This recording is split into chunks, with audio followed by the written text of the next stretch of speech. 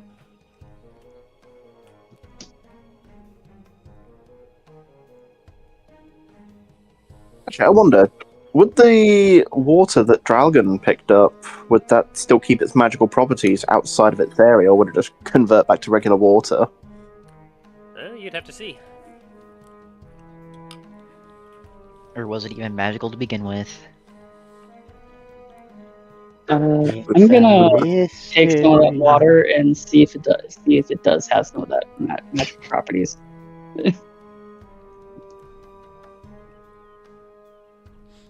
Roll me an Arcana check.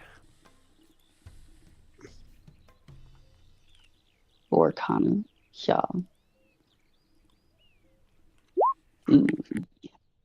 Not the best roll I could do. You still feel that there's some remnant magic properties within the water itself. It has still remained incredibly clean, but it doesn't have enough of its own power to influence anything outside of its immediate source. So you feel like maybe if you use this particular water in some fashion, it could temporarily benefit some of its properties onto something else.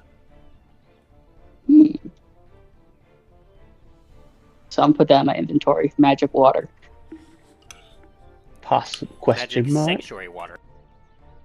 Magic sanctuary water. Got it. Come on, Ryan, get it right. I'm The sorry. question. I don't know what to do anymore. Okay, let's see.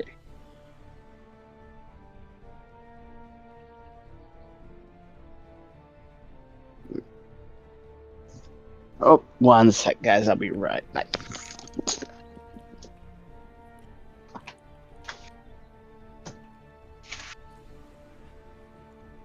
Alright, and so as you're all there,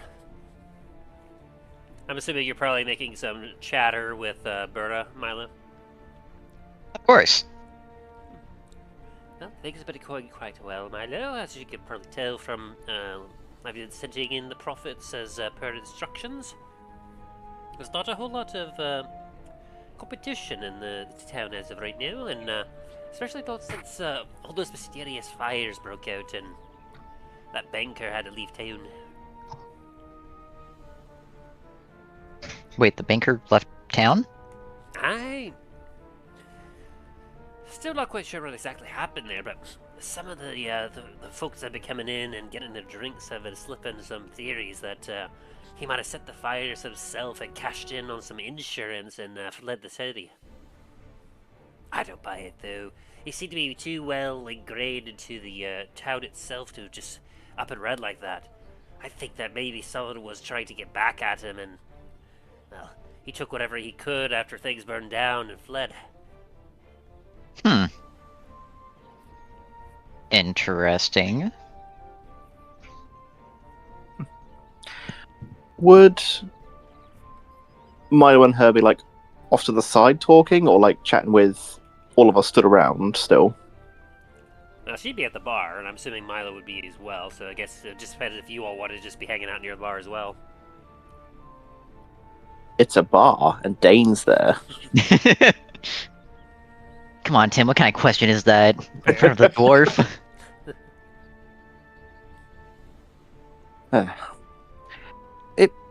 Milo, didn't that banker own like most of the city? If I remember correctly. Yeah. Well, I hope the city's doing all right without him.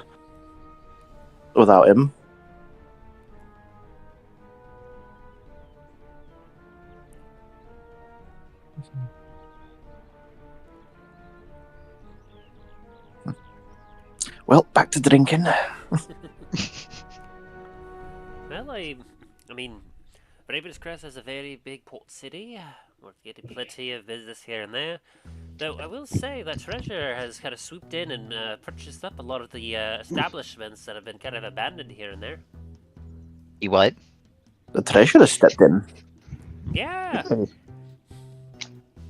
Some troops from the capital came on in and like they put up some signs at some of the abandoned like areas that got burnt down, with some signs saying that they were going to rebuild, and a few officials that were saying that like they wouldn't.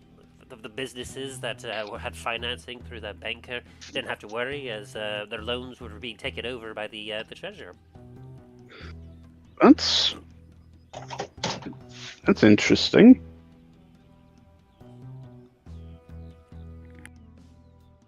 Hey. How much of the city did the banker own? I'm afraid I don't know the answer to that myself. After all, I'm just a humble caretaker of the Comet's Landing here, but, I mean, as you know, he did own this place as a few others. He was really, like, starting to come up in the world when it came to the city of Ravenscrest. Can you find out for me?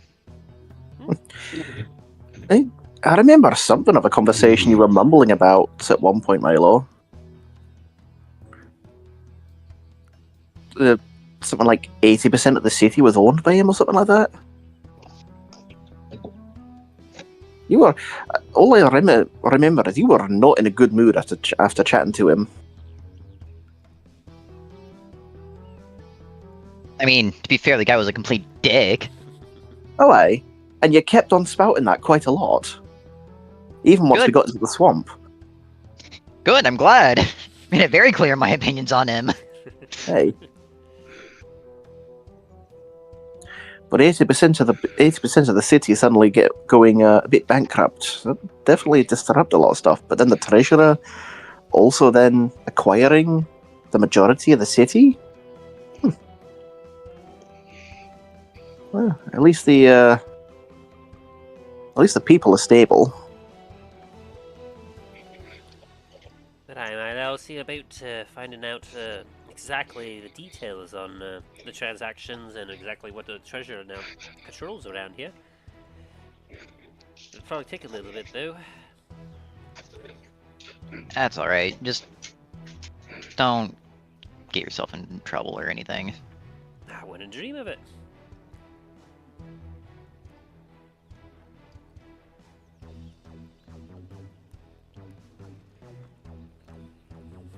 So, what brings you gentlemen into town this time around?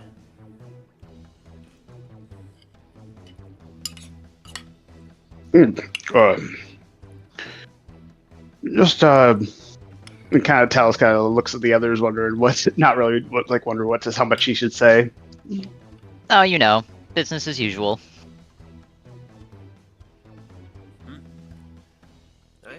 Well, last time I remember you all came down here, you were looking for something, right?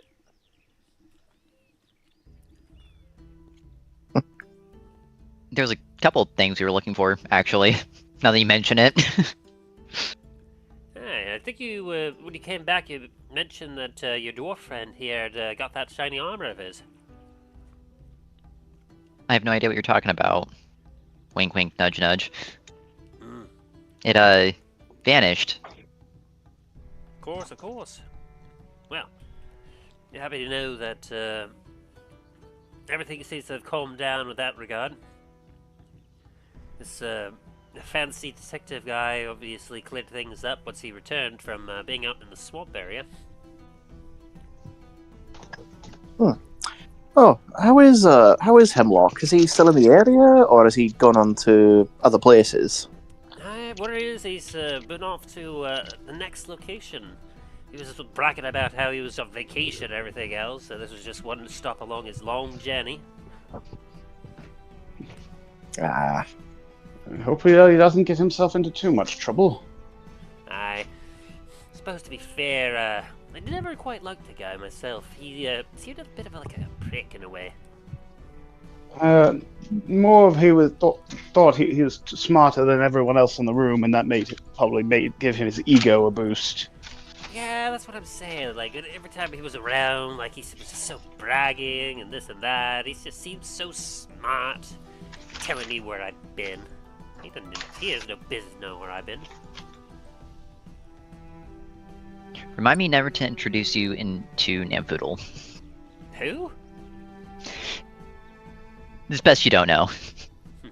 Suppose that's fair. Hey, say, I was you going to wouldn't say, happen to have seen 3 kobolds come by here, would you? Oh, God. Kobolds around here? Don't be ridiculous. Those animals belong in the swamp. Drallgon's just gonna stare her down. Don't ever say that about those boys. They're good boys. Was Drallgon there for that, or was it Drallgon's the Soren? one who named them. Yeah. Ah, Apologies. Usually they don't seem to be smart enough to, consult with civilized people. Like just kind of just hear stories of them just ambushing folk out in the swamp and just nasty creatures. They're just absolutely just barbaric. Hear a deranged laughter in the distance. But no, as far as I can tell, I haven't heard any tale of any sort of those creatures even coming close. They usually are quite dumb, but smart enough to know not to get anywhere close to our walls, otherwise the guards will shoot them on sight.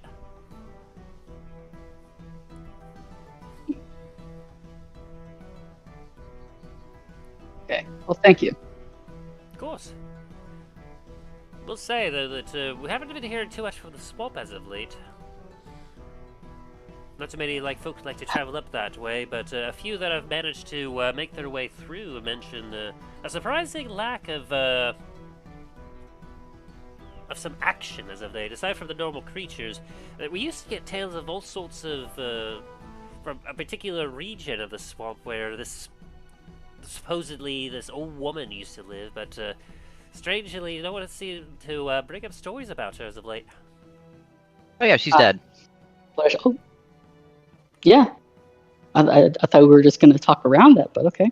Yeah, we killed that bitch. I mean, it's my fucking tavern. What are they gonna do? Throw me out?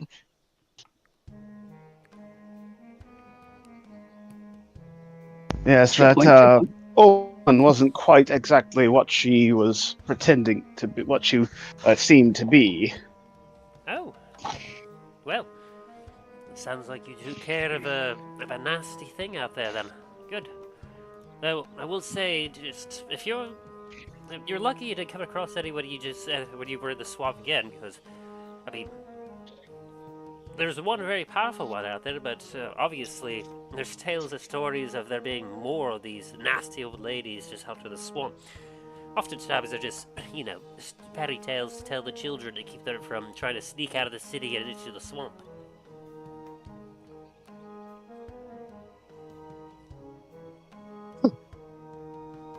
I wonder if they have any more pets like the one that we fought. Might be able to add some more to the collection.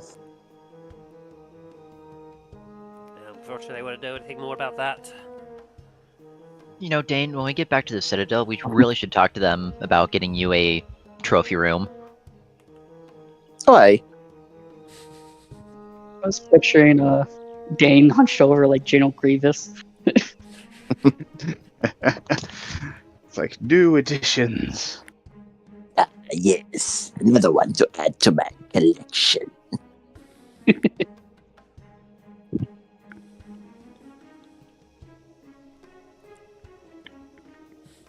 Well, what do you have to drink here? Oh, the usual sorts. Is there anything in particular that you had your fancy for? Tea? Something more alcoholic, perhaps? A combination of the two? I'd be more inclined for some tea. As she just kind of goes over to a kettle that has just been simmering over a low heat as she kind of turns up the... She, like, stokes the fire a little bit to turn up the heat. That'll be just a bit then, dear. Okay. Why, thank you. After this, I definitely intend to get myself a bit cleaned up a bit more. Certainly. We're a little full in a lot of areas, but I can definitely clear up a room for you. And she kind of opens up a book and takes a look. Ah, yes. I got a few on the next floor up that should serve your needs. Excellent.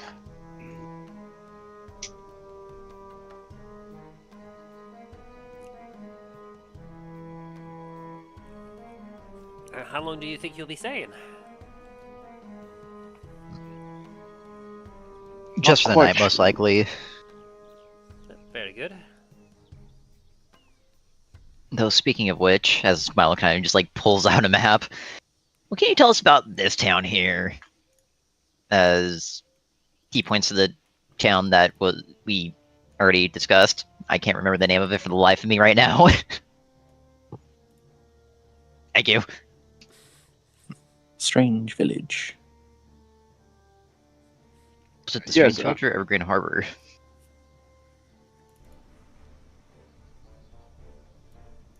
I think it was that we were going to try to find the village. Sorry. Yes, it doesn't. We don't know the name of it. It's just we just realized that it was kind of strange. Well, Drallgon thought it was very strange. What can you tell us about this village then? She kind of takes a look at the map. Village? Oh, I mean, I believe that there's been tales of some like villages that used to be in the swamp. Obviously, like no one civilized tries to stay out there anymore. It's an untamed wilderness of just horrendous creatures and magical things that it's almost unlivable out there. This marking that you have roughly in this area, I'm afraid to my knowledge I don't know anything about it. If there's actually a village there, that'd be news to me. Very well. Is there like a library or something around here? Not exactly a public library, I suppose. You'd have to go up to, like, the castle for that. Very well. You know, our benevolent ruler, of course, doesn't deem it worthy that the common folk partake in educational pursuits.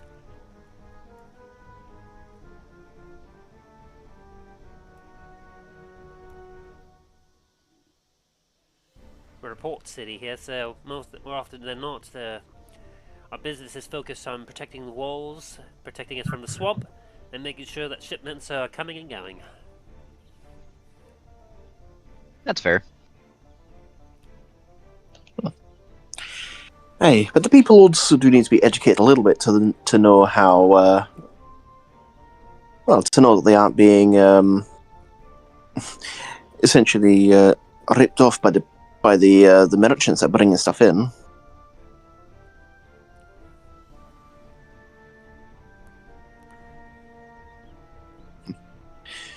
But it's just my personal opinion. Aye.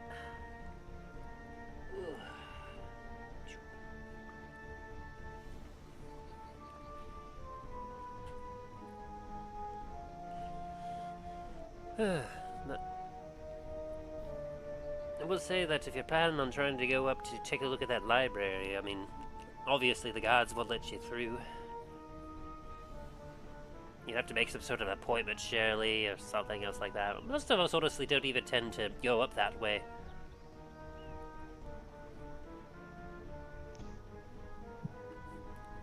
I have my ways. I'm sure you do. I wish you luck in that endeavor, but hopefully you might find some of the information you're looking for.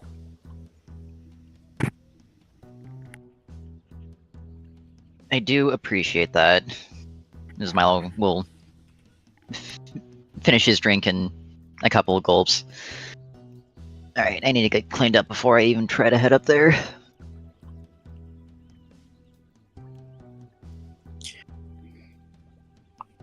I feel that. I feel like I Same. got gunk in my nose.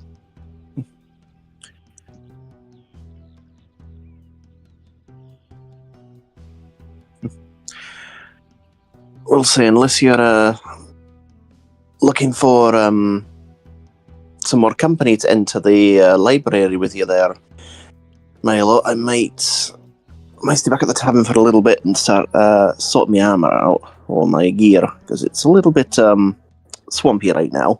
Aye, that's fair. If you wish to join me, or attempt to get in, if I can speak properly. Spears is hitting me harder than I thought.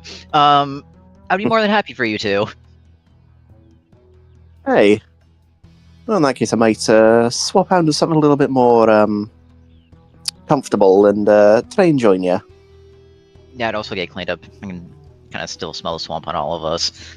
Hey.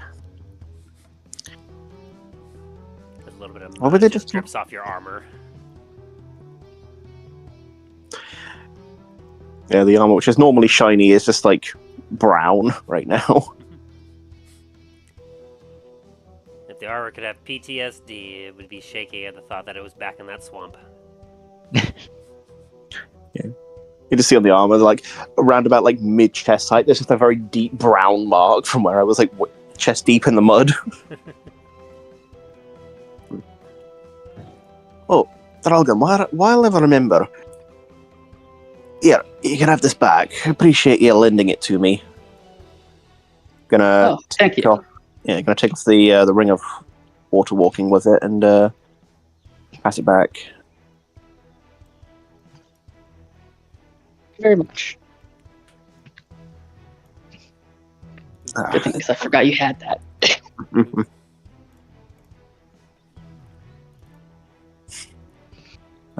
Hey, it was definitely helped. We'll say that. Very odd sensation, though. Yeah, but it's got me out of a few pickles.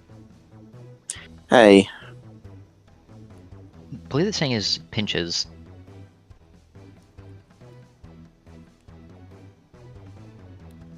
All right, see you guys. I'm going upstairs to get cleaned off. As you get handed some nice black tea on your way up. Oh, well, thank you. Of course. Enjoy your bath.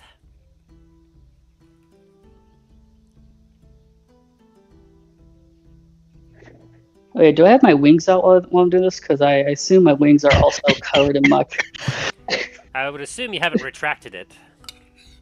Yes. Okay.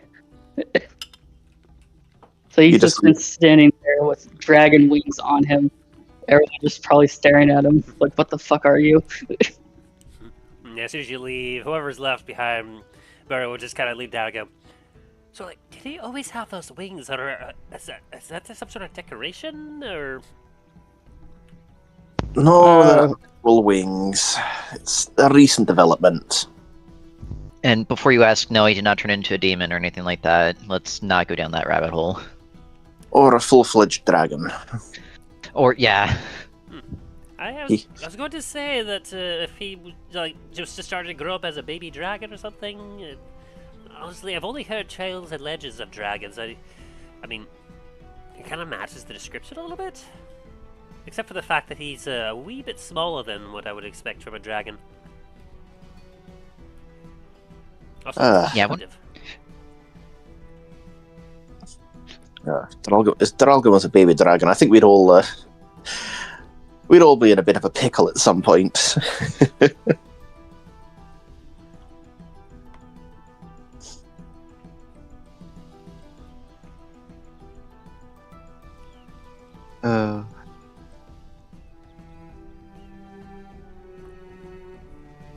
Right, so you all kind of go up and get yourself cleaned up.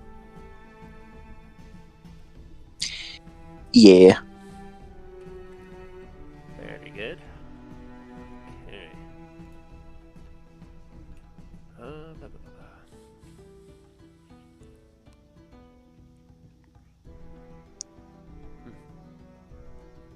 Okay. Alright, so as you all have gotten yourself kind of cleaned up, some of you having to take some turns.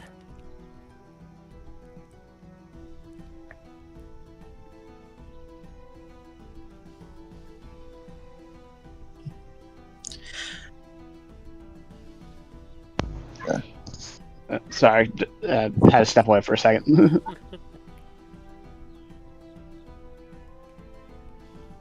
Yeah, someone was at the door, and the dog made the dogs go cuckoo. I'd say it's about late morning by the time you all are just kind of cleaned up and everything else. Like, are you still staying in like your normal gear, or you stick around just to clean up your normal gear, or are you switching to something else? Talos is gonna be like trying to get he's gonna try to clean up his gear because he's gotten more comfortable being he prefers to be ready. So he's gonna after getting himself cleaned up, he's gonna definitely try to clean up his gear and arm, whatever he had on him.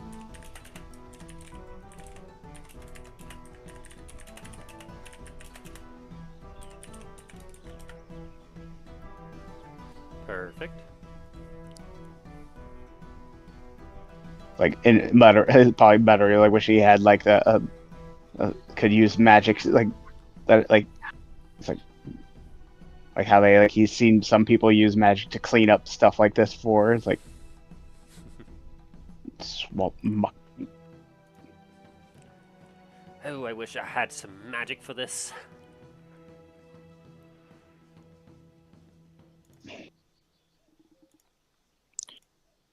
Yeah, I know on my end, I would have cleaned my gear up, but also left it to left the main armor to dry and changed into my fancy clothes with my mithril breastplate underneath it, and then head out with Milo. Sounds good. Yeah, Milo would have just taken a bath, then handed off the clothes that were soiled by the swamp over to the tavern keeper. Like, hey, can you take care of this? Yes. I'll be sure to get it to a professional cleaner. She just kind of holds her nose a little bit as she's holding it. I know, I'm sorry. I appreciate it though. Are you done with what you're doing? Yeah. Okay. Sorry. So Drallgon is going to also clean up his gear, but he's gonna put all of his rifles down and his armor off, and he's gonna put on his traditional Celtic looking clothing, as well as keep his pistol on him. Very nice.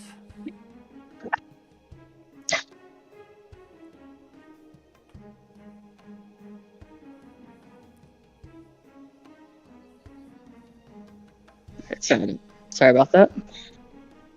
But oh my god. Okay, never mind.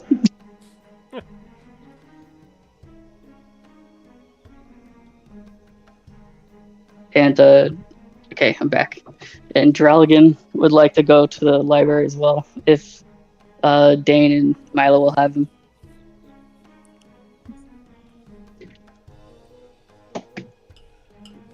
Yeah.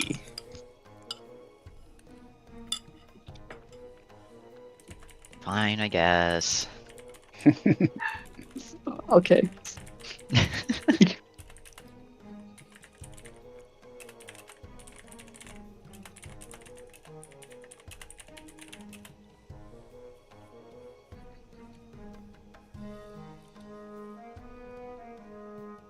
Oh, shoot.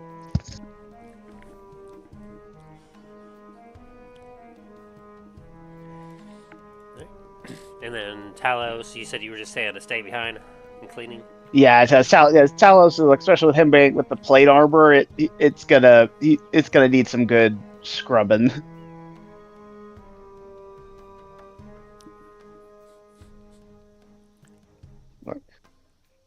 Like knowing how like swamp muck can get into places, it's like if you don't get it out, it's not gonna be a fun day when you try putting it back on.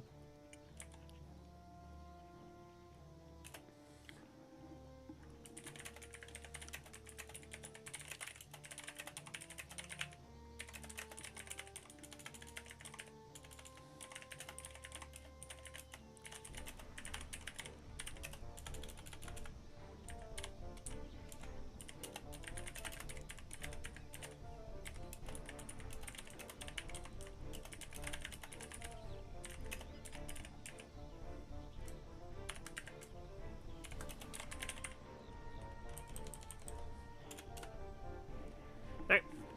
So, as you all kind of depart from the tavern, you make your way through Ravenscrest, passing through the streets. Things are looking about the same as before. There's lots of people kind of coming and going. It's all very much a very busy port town. Eventually, as you kind of make your way through the northeast, you kind of find yourself in a large, kind of open area where you can see there's an entrance to a wall that leads up to a bridge that heads kind of out towards where the swamp is. And another bridge that goes up to a large hill where you see a fortress at the top. And several guards standing at the gatehouse leading up to that fortress.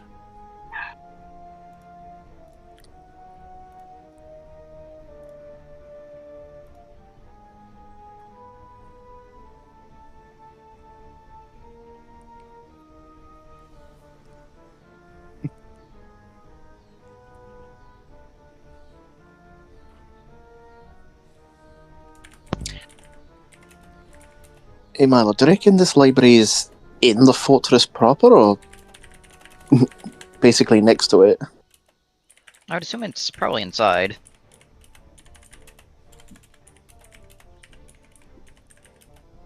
It makes sense. Yeah, guard the knowledge.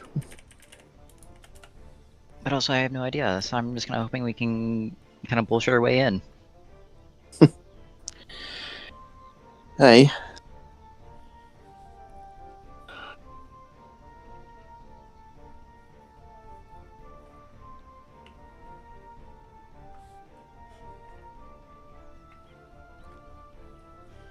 And as you kind of make your way up towards the gatehouse, a couple of the guards see you approaching, and they up their head and say, "Halt! None may pass."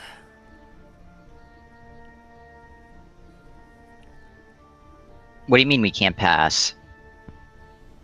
Mean that there are no appointments today for any visitors to the fortress. That means that you don't have an appointment either. Well, that's just great. We made an appointment 2 weeks ago to come here today. What do you have to say for yourself? Well, I have to say, terribly sorry. You'll have to bring it up with whichever lord of the city that you made your appointment with. Likely they're still out at sea somewhere and haven't had a chance to make it back in. I'd like to talk to your superior. Well, lovely for you two as well. Unfortunately, they ain't here. Suppose you can make your way to the other end of the city and talk to the captain of the guards.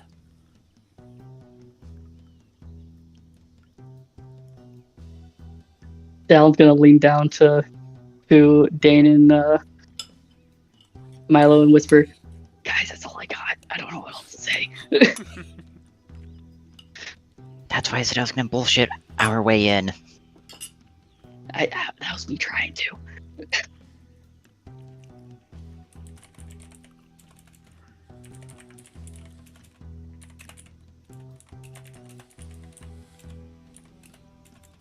Listen, guard, with all due respect, you're talking to 3 lords of Dundras right now. And as My companion has already said we made this appointment 2 weeks ago. Now, either would you like the ruler of Dundras himself to come down here and chew your ass out, or can we please proceed?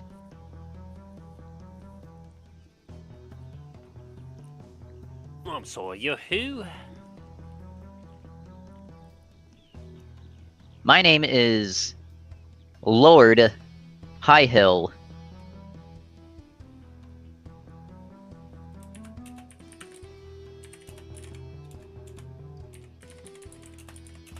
Lord Highhill, Lord Highhill. And who are the rest of these? This here, as I gesture my hand towards Dane, is Lord Blackspire. And this, as Milo gestures his hand towards Drallgon, is Lord Blackbrass? Yes, it is Blackbrass. As Drallgon very, very dramatically huffs as at the guard.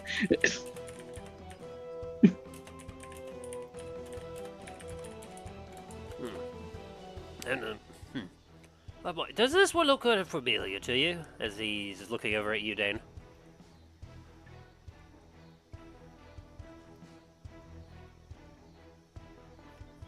I'm just gonna raise an eyebrow for a second. Weren't you with some sort of taller gentleman, and did she supply us with some exercise equipment and training supplies at the barracks?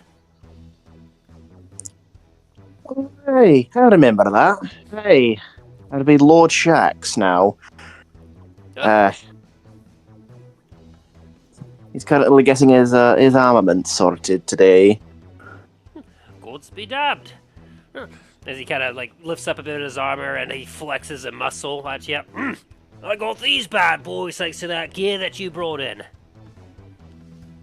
Oh, I've seen you a bit. I've seen you've brought half the armory with you there. Well, it's a pleasure to see you come by here. Apologies, I didn't quite recognize you. Hey, it's all right. It's been a while. It's been What, a like while. 2 months? 2-3 months? Hey, a lot has transpired since then. I hope you and the other lads have been keeping up the defense of the city. Oh, aye, thanks to those gear that you and, I guess, Lord Shax provided, we've had ourselves far more suited to defending the walls. I haven't had any more of those nasty incidences that you all were dealing with when you were last here. Hey, I have a feeling our slight dealings in the swamp as well also aided with that. Well, essentially you'll be lords of one lot. I'm still afraid that the only one here would be, of course, Lady Draymond, and unfortunately she's never taken visitors. She certainly wouldn't be one that would be taking, of course, any sort of anything. She's been bedridden for quite a long time, and the rest of the Draymonts are, of course, out on sea.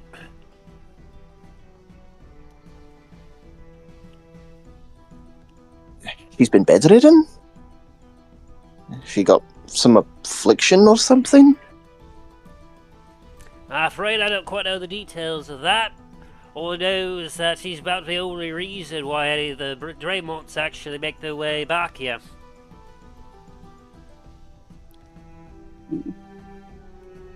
What do you mean that Hey, you questioning that she's bedridden? That is part of the reason why we are here. They sent us out to come take a look at her and see what was wrong. Oh, you some sort of doctors? We do have some magical healing properties, yes.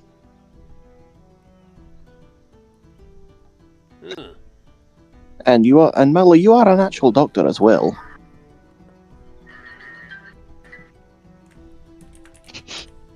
You guys just gonna see a shitting grin on Milo's face as you remind him about that? Ah, yes, that is right!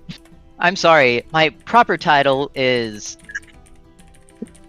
Doctor Baron Lord High Hill. You're gonna have to cut down on some of them titles at some point. Absolutely fucking not. I earned all these goddamn titles. I'm using all of them.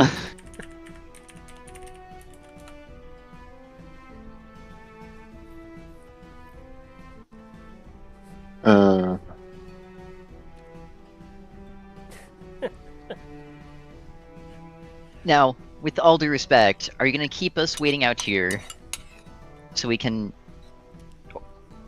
and just waste our time?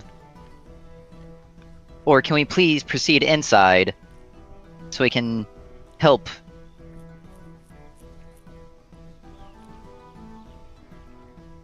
As they kind of look at each other. Give me a moment. Let me talk with the sergeant. As one of them kind of departs back over to the gatehouse, kind of up towards the fortress. Better yet, bring the sergeant out here. I'll talk to him myself if I need to.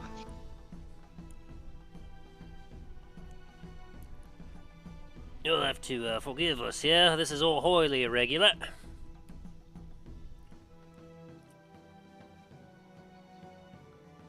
Yes, and it's highly irregular that we have to wait this long.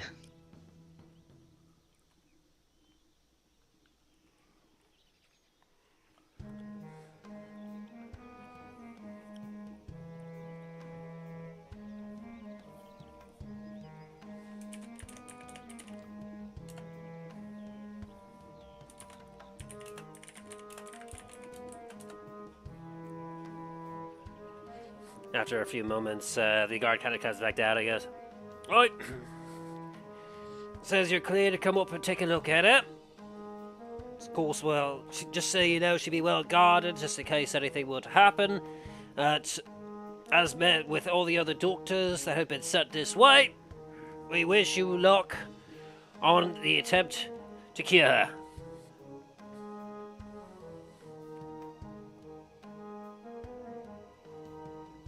I wish I was Thorin right now. Guard, with all due respect, the three of us are lords. Why would we do that? We gain nothing. I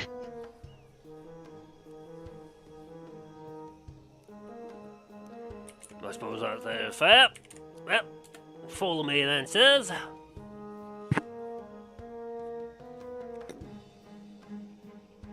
As he proceeds to kind of lead you on up the fortress.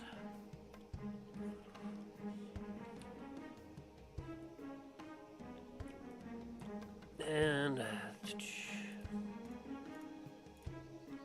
yeah, I'll just go ahead and kind of directly share this. Is what Justin kind of had. So, as he kind of leads you up, it sits kind of on the cliffside just outside of the normal city walls, kind of a fortress all on its own. It's a large bridge that leads up to it. Boop, boop. And you can see that it's very well fortified as it kind of sits there above the water. Plenty of flags, plenty of like units just kind of like sitting by the walls of this fortress as you all kind of slowly make your way up.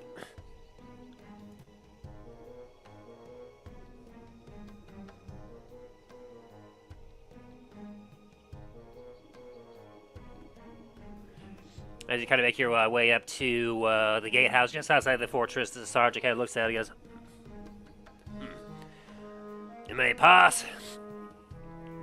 My guard here will escort you up to her ladyship's quarters.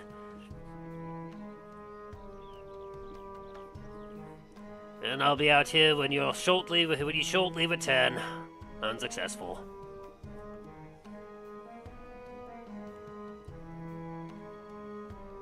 As the gate kind of opens up slowly, and you're led through the gatehouse into one of the lower courtyards of the fortress.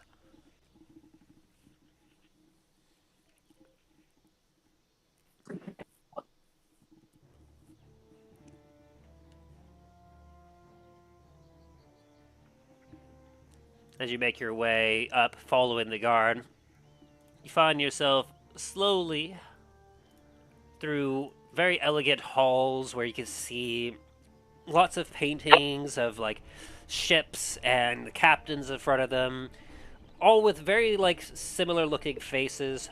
You see some female, some male, with sometimes they have some sea creatures behind them, like dead, hanging, like trophies.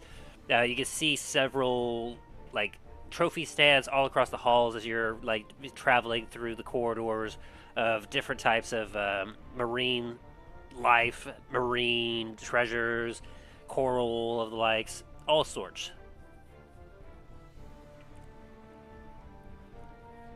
Eventually, as you're kind of making your way through the inner corridors, you kind of come up where you see two guards stationed at a door, as they kind of stop their feet and salute the guard as they open up the door, where you can hear some small chattering within.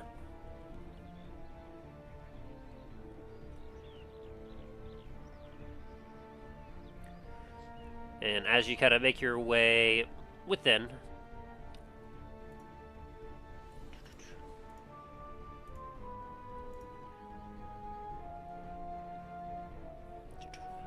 do that.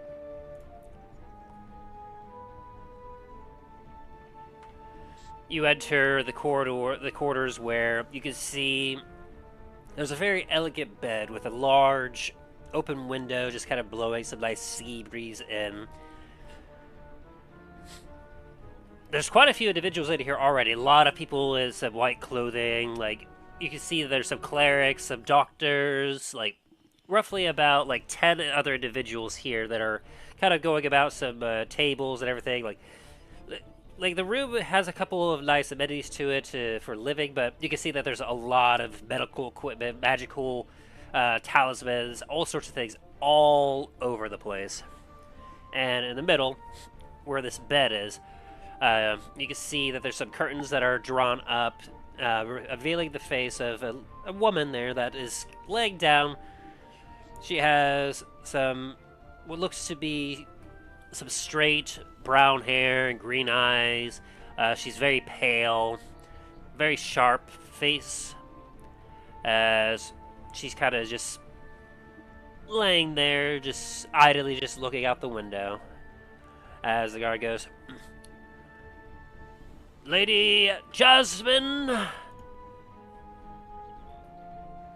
Draymont, I present to you Lords High Hill, Black Brass, and Black Spire, with the Doctor, Lord, he kind of like scratches his head and looks over at you a bit, High Hill, sorry if... It was Dr. Baron Highhill, thank you very much. Yes. I believe that one of your brothers have sent them from afar to examine your condition.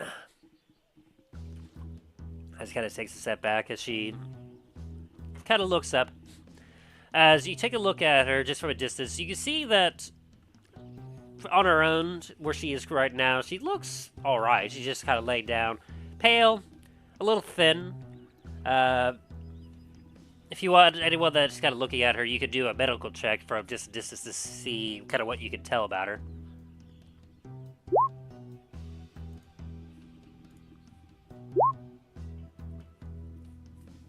Dane, you know what? I really believe in you. You're doing a great job. Oh no. So I'm giving Dane bargain inspiration. Roll that extra inspiration. What's 2d4, I want to say? 1d8. 1d8, alrighty.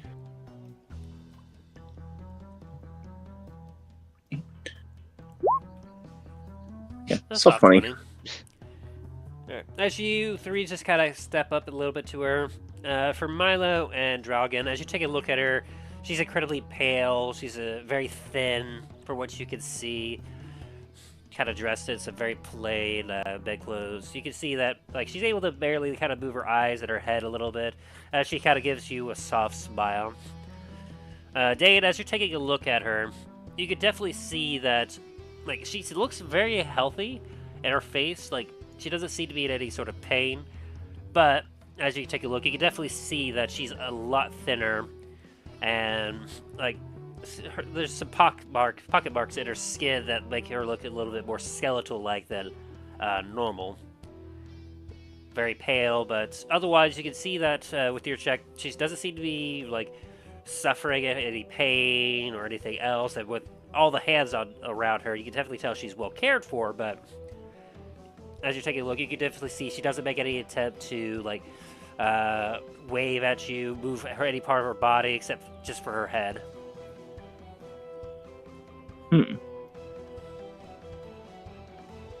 As she kind of gives you a smile. Greetings. My name is Jasmine.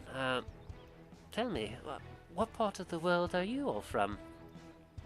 How are my brothers doing? It's been so long since I've seen from one of them.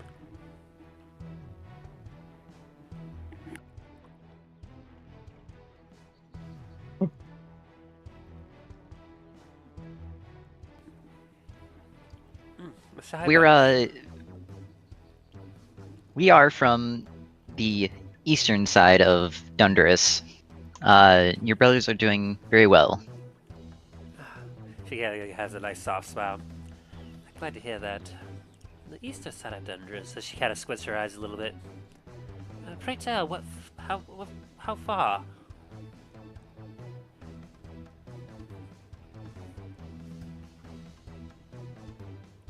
We're over closer by Port La Montagne, if you know where that is. Oh, yes. I've heard quite a few stories about that.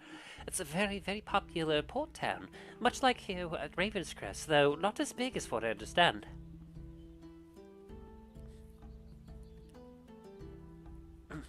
That sounds about right. She kind of, like, her eyes flick over to the side. A little drink, please, as one of the caretakers kind of goes over and brings a tube and a cup for her to kind of sip on it. She... thank you. Strange. I would have thought my brothers would have already been there before. I've had a few doctors from that location come here, especially from a place further north of there. What was it called? As she kind of closes her eyes a little bit. Was it Blackheart's Haven? Yes, that's the one. Very famous, doctor's place. I had a few that got shipped from Port La Montagne from that town to come visit me here. Very nice people, I will say. Yes, that is very true. Also where I got my doctorate. So you're familiar with some of the practices. Well, that shouldn't take you too long to kind of catch up with where they left off then, I suppose. Everyone here has been so busy taking care of you. I really appreciate it. But you may go ahead and you have my consent to begin your examination.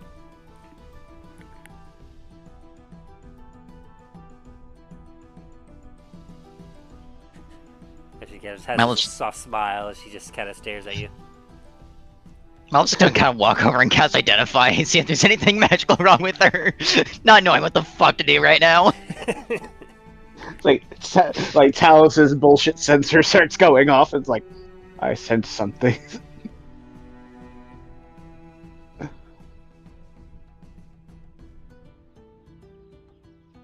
It's like, I don't know where, but something is going on that's dishonest.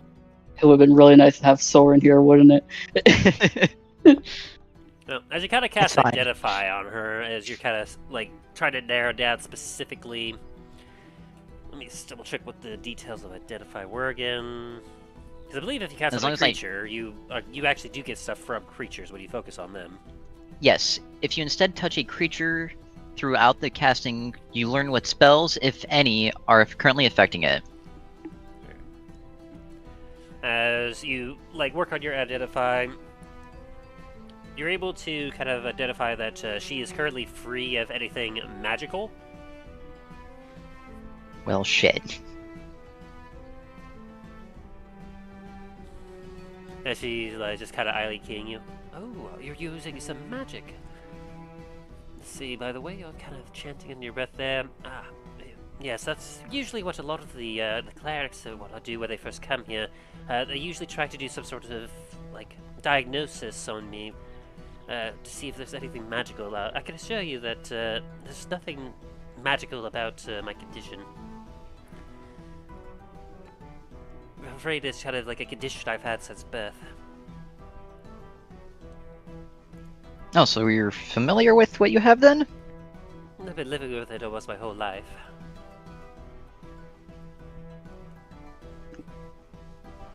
Could you go into more detail about that?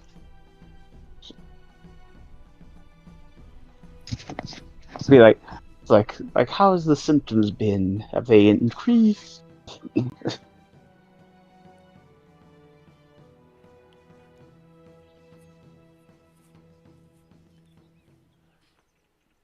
Well, you see, ever since I was very little, I was able to do the things much like the other children were, but over time, I found myself getting far more exhausted far quicker. And then there came a time where I had to cease moving altogether, as I would have large blisters and large sores and bruises start appearing all over my body, even just from the slightest bit of movement. It was quite painful for a while there. Eventually, I couldn't get out of bed at all without excruciating pain.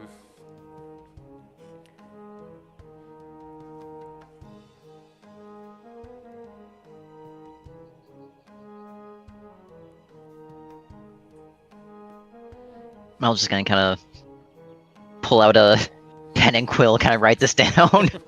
Just trying to act like he knows what the fuck he's doing. Drallgon's gonna come over and tap him on the shoulder.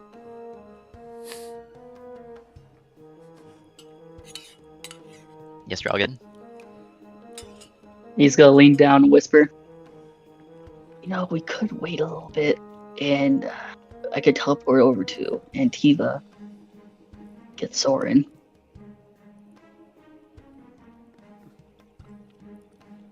It's He might alright be able to help more.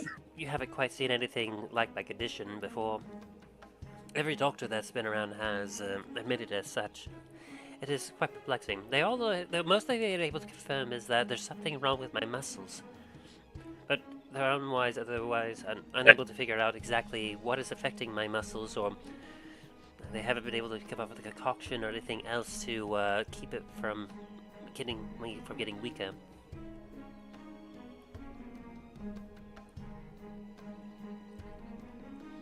I see.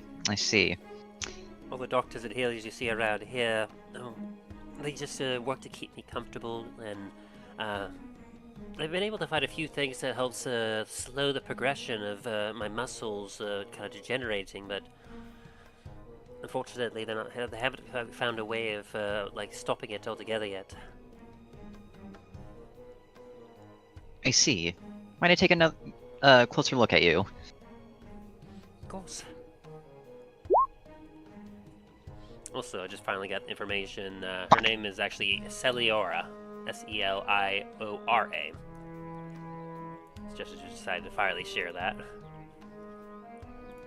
Not Jasmine, Celiora.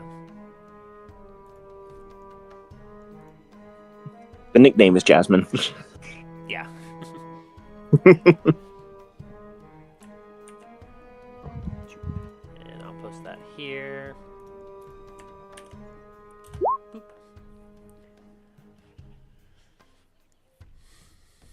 With the 10, yeah, as you're kind of taking a look at her, just examining, you could definitely see that, confirm exactly what she had indicated, that her muscles are definitely not as vibrant or full as a normal, adult her age and size should be.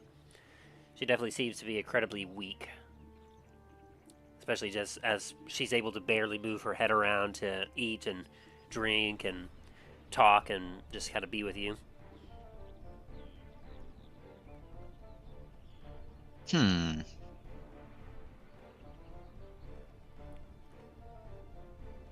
Lord Blackspire, you have any ideas on what's going on here? Or ideas on what to do? Have I ever heard of this before? Or anything like this before?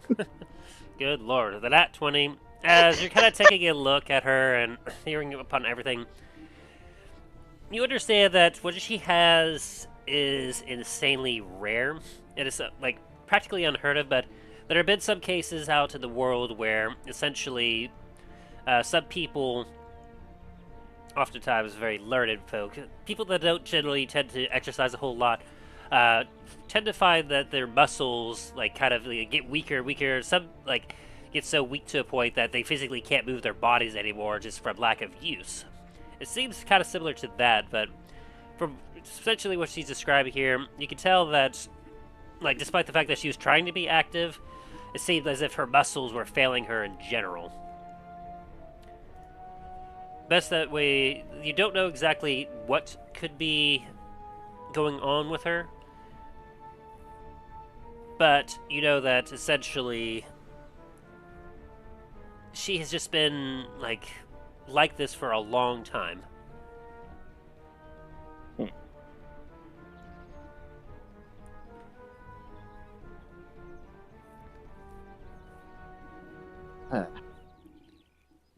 Unfortunately, I'm not quite sure what it could be. I've heard of something.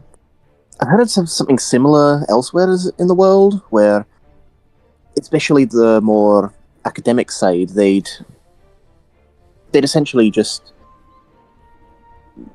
their muscles will kind of turn against them the longer that they're studying and perfecting their arts, the longer that they don't actually use them. But from what you're saying, you tried to stay active. Well, before you were bedridden, of course, you tried to stay active. So not quite sure if that's the same. It's the same as what many of the other doctors have been saying. I mean, they thought that there was no way that a simple 19-year-old girl could just suddenly fall ill like this and somehow still remain alive after 6 years, but I mean, there's no explanation for it. I was fully healthy at one point, and then I just rapidly started to get weaker and weaker until I've just been here. Ever since then, my brothers, Alaric, Corvin, Thalos, Merrick, Vaynar, Kaelin, and Rowan have been hard at work sailing across the seas, trying to find any and all healers of different varieties to come see me and see if they can find some sort of cure for this. Well, that explains why your brothers that we have met have all been very poignant about their quest, I would say. They definitely care about you a lot. Yes, I'm very blessed to have them. Um, Do me a quick deception check there, Dane. It's not quite Well, we like met you are paladin to kind of lie blatantly like that. well, we met Rowan, didn't we? Nope. As one of the ship's captains Don't believe you on the met. Basilisk Folly. Was that him? Rowan Darkwater, was it? Well, it would have Let been me pull up like my. it would have been a Let me pull up my Rowan notes. Draymont. Oh, Is their last I name was is thinking of Draymont. the wrong. I was Well- thinking of the wrong Rowan then. Well, if Dane truly thought he was thinking of that being her brother, then technically he's not lying. He's just misinformed. That's fair. Okay, I'll go ahead and allow that. And she will just be like, yes. I'm confident that one day my brothers will find someone that can know exactly what happened. Until then, here I remain. With the sea salt of the air out there, and the knowledge that my brothers are out there on such amazing adventures. I always enjoy when they come back. I don't see some of them very often. Alaric is the one that usually makes it back. It's been a few weeks since he's been here.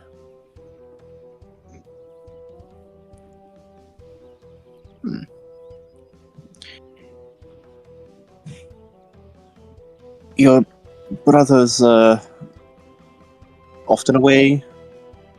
I mean, travel in the world? Oh yes. along with searching for my cure. They, of course, have other businesses, somewhat of the Ravenscrest that they take care of. I mean, Kalen, being the Grand Admiral, he absolutely is so busy trying to ensure that the city remains safe from any sea threats. Of course.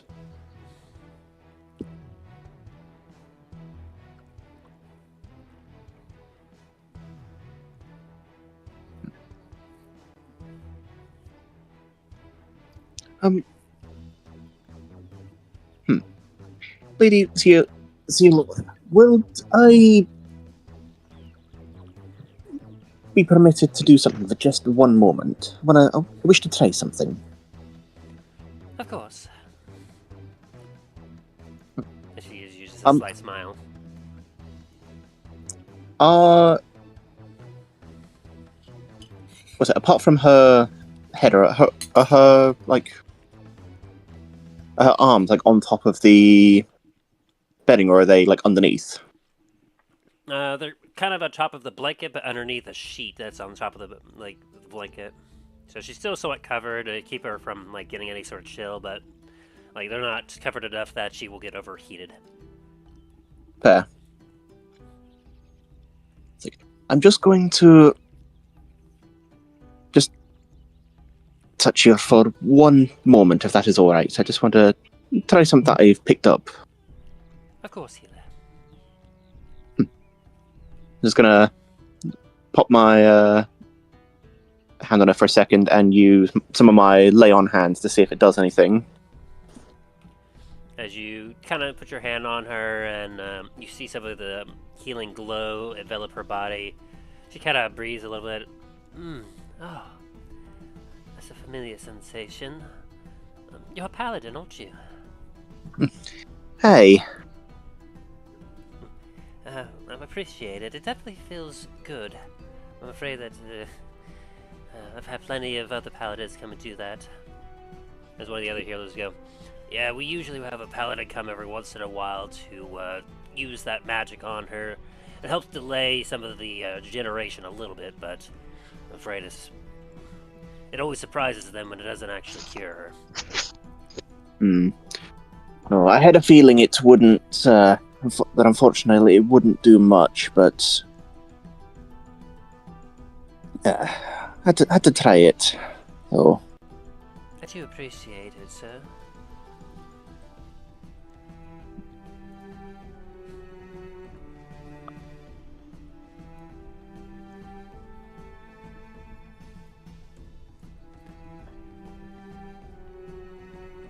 She kind of smiling happily as one of the other doctors kind of brings over a spoonful of mush as she just kind of opens her mouth and kind of slurps it in. Sorry, I don't mean to eat in front of you, but it's about that time of the day. I would dearly love to have something solid and some nice fish, or perhaps even some nice noodles again, something that I could actually chew. One day.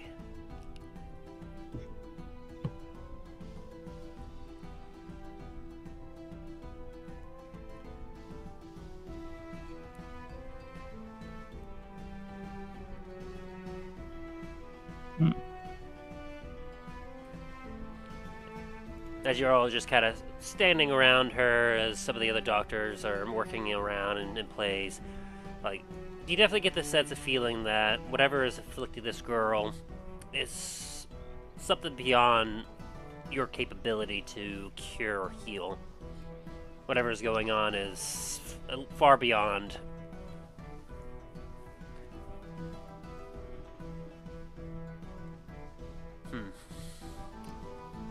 Nat 20.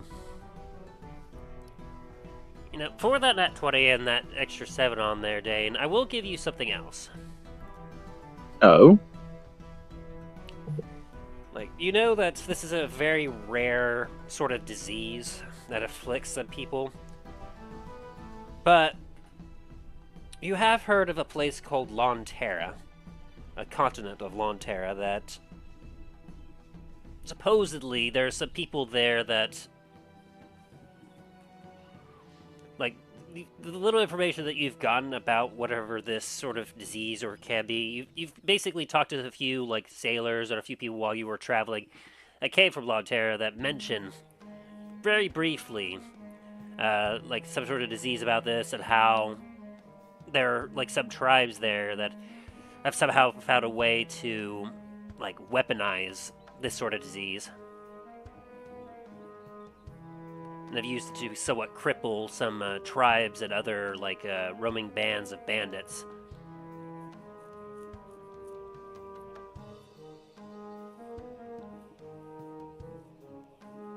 Hmm.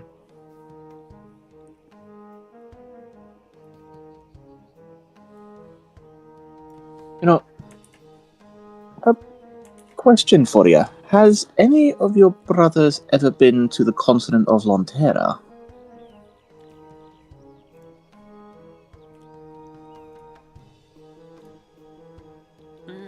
She kind of like furrows her brow a little bit as she's hard at thought. Lonterra. I don't believe any of them have. Something that's just nagging me in the back of my mind.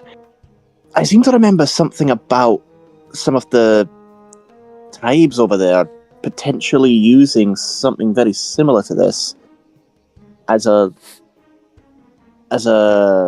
almost like a weapon against some of the other tribes there. They might also have an idea of how to cure it as well, but I don't know. It's just something that I've heard in passing, but I haven't actually been to Lonterra myself to confirm anything. I'll say with your history check as well, like Lonterra has come up in fairly recent conversation as well. You know that Lonterra is the continent south of Dundras. It's a decent ways off, but you know that essentially, like, Lonterra, like, is where a lot of different sources, like, organizations as a group. It's a very, like, kind of interesting land continent. For one, you know that Lonterra is where the Ash Marchers came from originally. There's a lot of fighting there. And it took them about a month of sailing just to get from Lonterra to Dundras. Mm-hmm.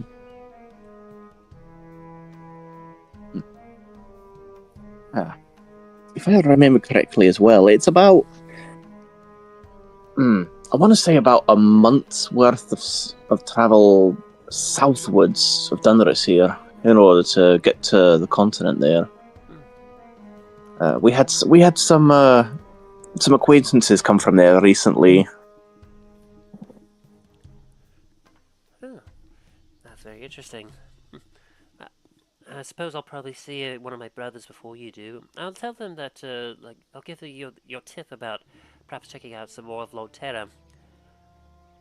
I will say they haven't mentioned it yet, but there's a chance that perhaps they have been there, but maybe if they have some more confirmation that there's something more to be found there, they could investigate it further. Aye. Hey, Mal, give me a quick history check. Since since Dan has mentioned this.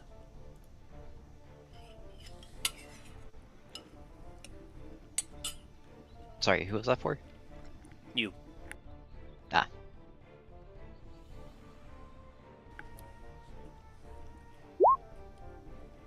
Now Drallgon also, since he's here? Yeah. I think he was there technically for that conversation. Yes, he was. But don't have high hopes for him. I have higher hopes for you than I do myself. What'd you roll? Ooh, eek. Alright, thanks, asshole.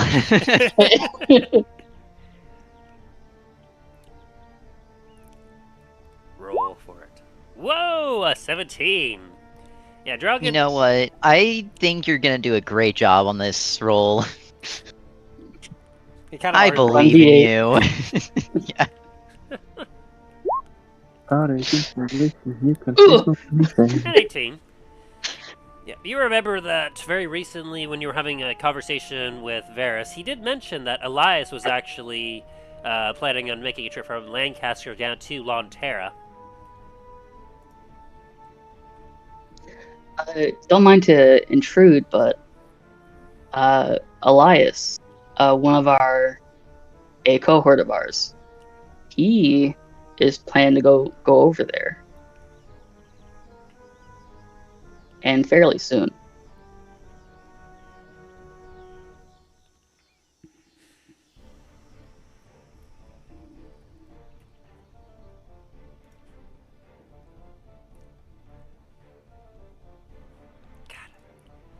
Of course, just it keeps freaking mentioning the new details as we keep going along here.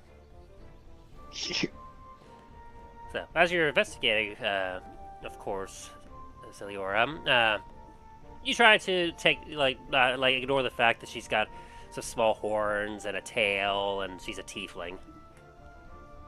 Wait, what? Wait, what? Yeah, she's a tiefling.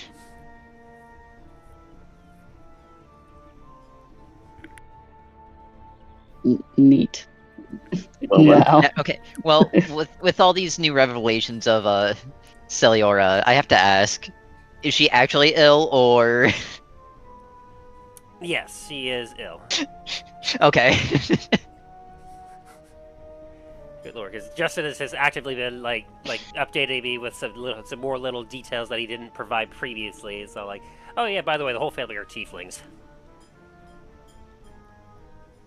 And it's like, great, I could have used that like an hour ago.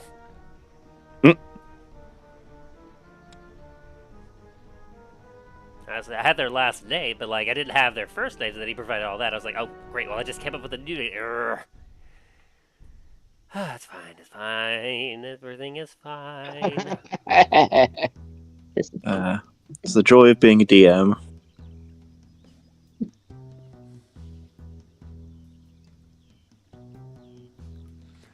But you did mention Rowan, Dane? Yes. Very good. As you're all just kind of like discussing this and whatnot, like she kind of looks over at you, Dane, as you're distracted. She's like, "So tell me how Rowan has been. He hasn't returned in over a year. I haven't seen him in so long. Last I heard, he was at the Polterran Sea. I didn't know. Was he somewhere over there? Did he somehow go from the Polterran over to Port La Montagne?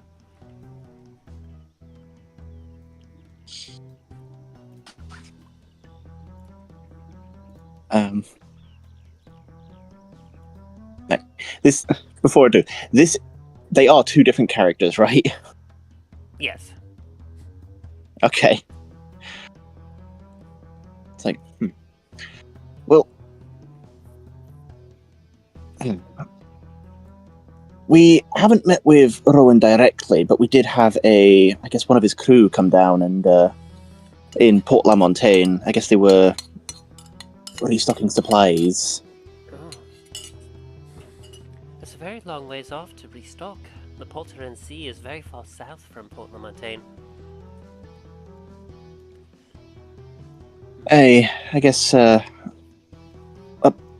northwards, I guess, except for we know Blackheart's Haven was having some sort of issues, so a lot of their places were closed down. So I guess Port La Montagne is one of the only ports besides that. I see.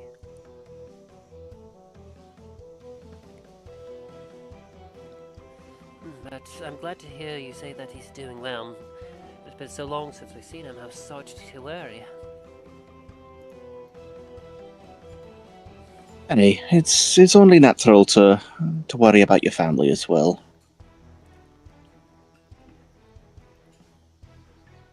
Yeah. Hopefully he comes back soon with good news. Yes, I do hope so as well. Is there anything more that you all wish to attempt or If, any other cures that you might have?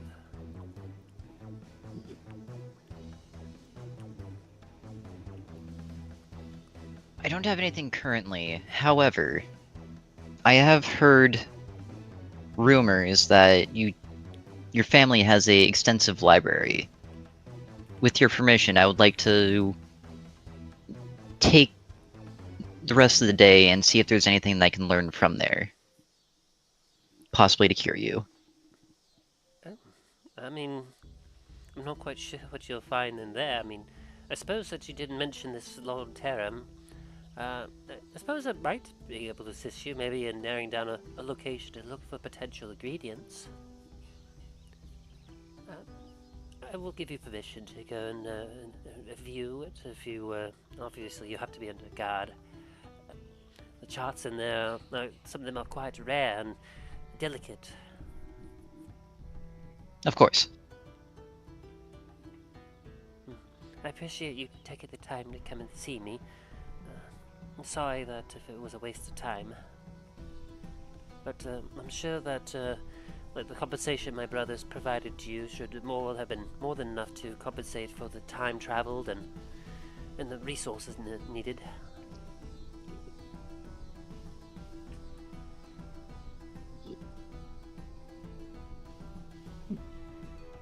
No, we told, well, not Rowan, but his compatriot that we would do this free of charge. Her smile kind of gets a little larger. Ah, you are very kind people then.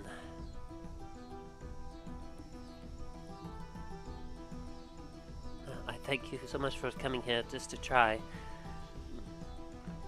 I feel so blessed to have so many that try to figure out what's wrong with me. I wish you fair winds on your sails.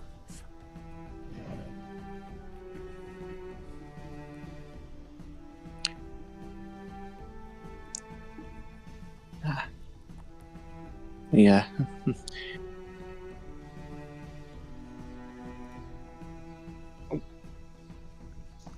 Blanking.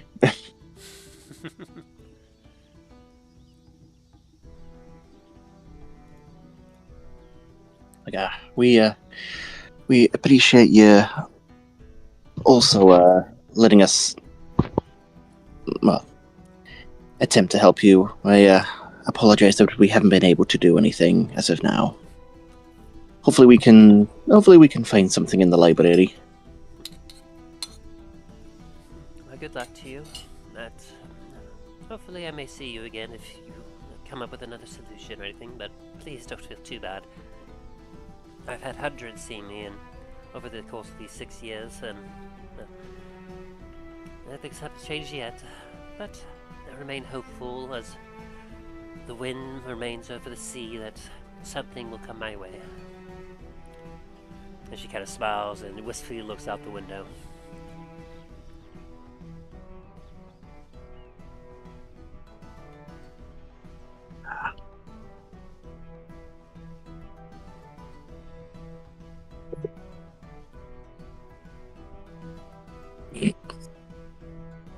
For fuck's sake. As the guard kind of comes up behind you, goes, "Well, you've been given limited access to the study, so if you want to follow me, I'm not quite sure what you'll find in there, though."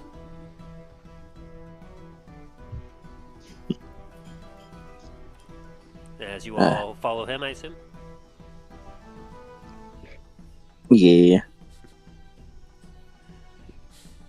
As the three of you follow the guard out into the halls, that of you that kind of has a last minute look behind, we'll just kind of see her just smiling wistfully out the window as the breeze just kind of blows the curtains inward a little bit as the little tiefling just remains there. I say little, I mean she's 25 years old, but she seems little just because of the fact that she's so skeletal.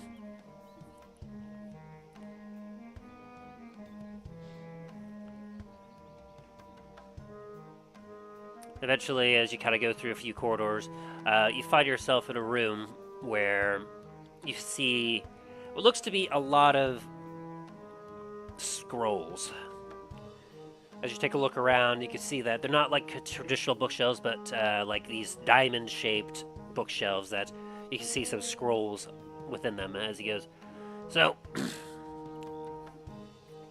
I'm not quite sure exactly what you're looking for. We've had a few others come and scour the charts already and use some as reference to be able to locate some potential areas that they could sail to, but I'm not quite sure exactly what you're looking for, but, well,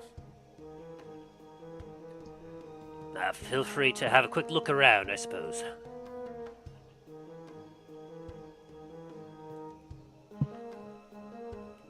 Hey, thank you. As he just kind of stands at the door as the three of you just kind of start to look around inside this study area.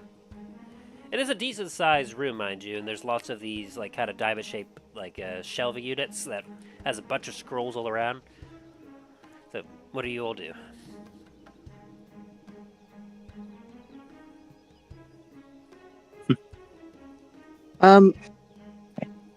Tim, I got a question for you. Yep. So, with the spell locate object, would it be able to find specific? Because I know you can find specific objects. Was it ultimately the spell can locate the nearest object of a particular kind? Would it work with just looking or thinking the spell of, or thinking of the words like Lontera? Would it actually be able to locate the scroll based on that, or is that just a grasping at straws? Let me see here.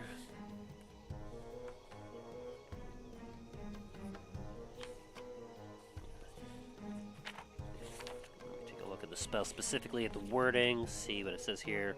So locate object. Describe or name an object that is familiar to you. You can set the direction of the object's location lies within 1,000 feet of you. The object is in motion. The spell can locate a specific object known to you as long as you have seen it up close within 30 feet at least once. Alternatively, you can locate the nearest object at a particular time, such as a certain kind of apparel, jewelry, furniture, tool, or weapon.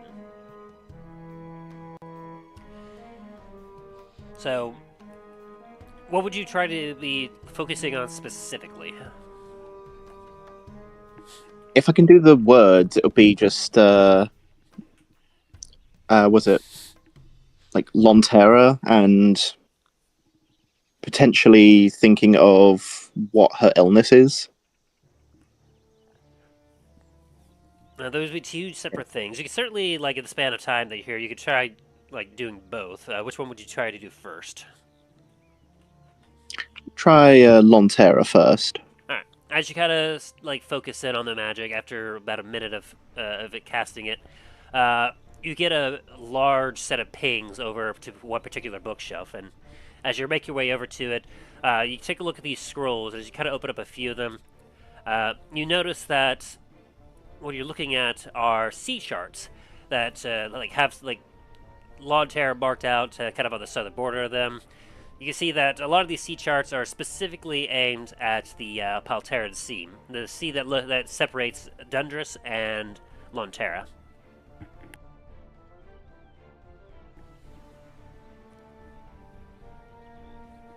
Okay. But not do any of them show the continent of Lontera or anything like that, or is it just all of the sea? It's primarily the sea just to the north and east and west of the continent, and not a lot that goes deep in.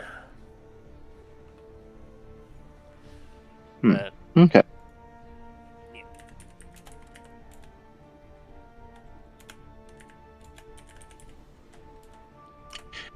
Is there anything interesting on these maps? Like any notes scrawled on them, or just any like places of note that have been like marked on the maps?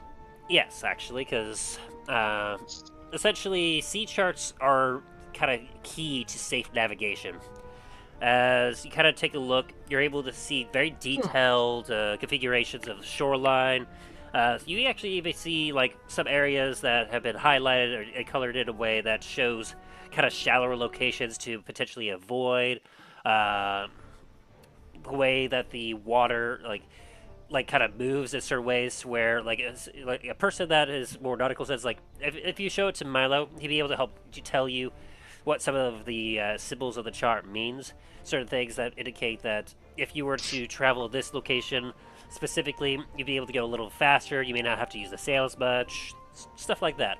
Areas to avoid. Very detailed, like marks on the shoreline, such as ports, villages. Some of these are dated, though. As you take a look at through all of these, you can see some are newer, some are older. There's a very broad selection of charts that go around just the coastlines of Lonterra. And there's a lot of them. As you take a look, they go fairly close. Like they span possibly within several 100 nautical miles of this particular area before they stop, and then you have to go to find another chart that you can line up next to it to essentially have almost a continuous chart spanning a particular part of the coastline.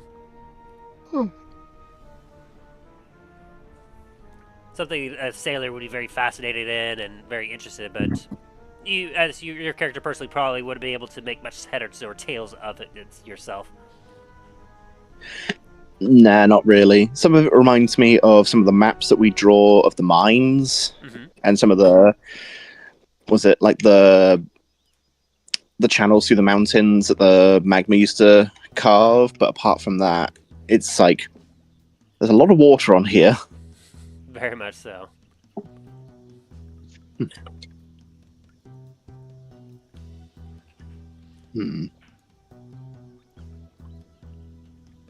Yeah, I'm gonna basically just like take a look at some of the maps for a minute.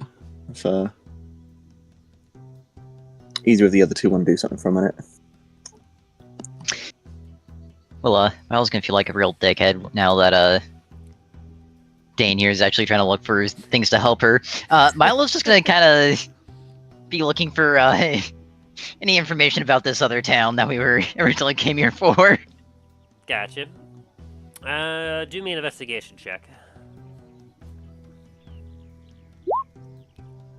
Since you're not using magic to help guide you, an 18 is pretty solid. As you're taking a look, you're finding a lot of sea charts that mark a lot of the coastline of Dundras as you're kind of hunting here or there. You see one that kind of marks the outskirts of Ravenscrest, where you can see lots of interestingly enough, as you're kind of examining it, you can see a few sea charts that actually give direct instructions on how to navigate some of the spires outside of Ravenscrest in kind of the bay area. Some safe passages that ships can take to make their way in and out of the kingdom. You know, as Milo's looking at this map, can he kind of like mark these down on his own map? Yeah. Allow you to take some time to do that. It can be very valuable, because if you were to try to sail out without someone that has this knowledge, it would be a near death sentence to try to attempt that. So with these notes in hand, you might be able to actually, especially since you have trained up to be a sailor yourself, you actually have a far better chance of potentially sailing outside of the kingdom of Ravenscrest with this particular knowledge. Neat.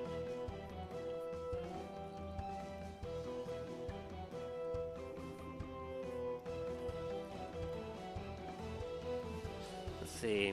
You also see some notes that lead upwards north of Ravenscrest towards a place that's been marked as Evergreen Harbor.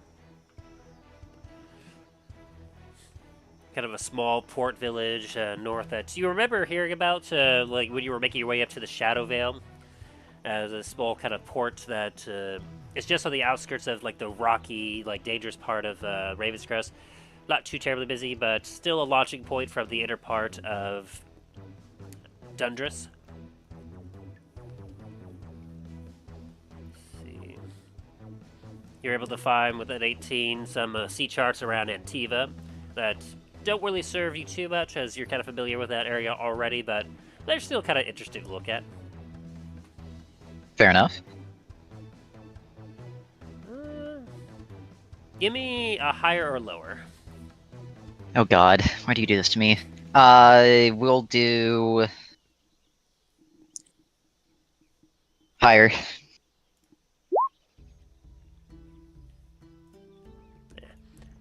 Not able to find too much else information on like coastlines that is pertinent to you. Like you're able to identify a couple sea charts that show off like locations you already are familiar with.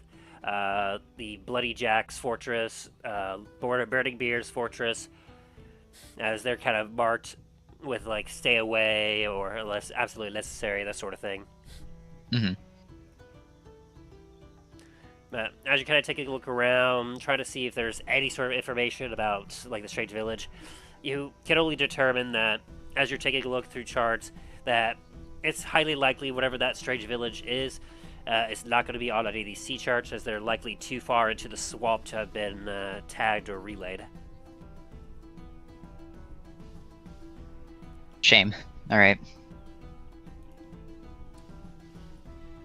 Anything you're working on, Drallgon? No, he's just assisting Milo. Gotcha. So yeah, you're there just kind of helping reach some of the scrolls higher up and breaking down a few scrolls as you're just looking at these sea charts. Probably, like, much like Dane, probably a little confused at what you're looking at. Which I'm sure Milo's quick to do some flexing, like, oh yeah, like this is this and this is that.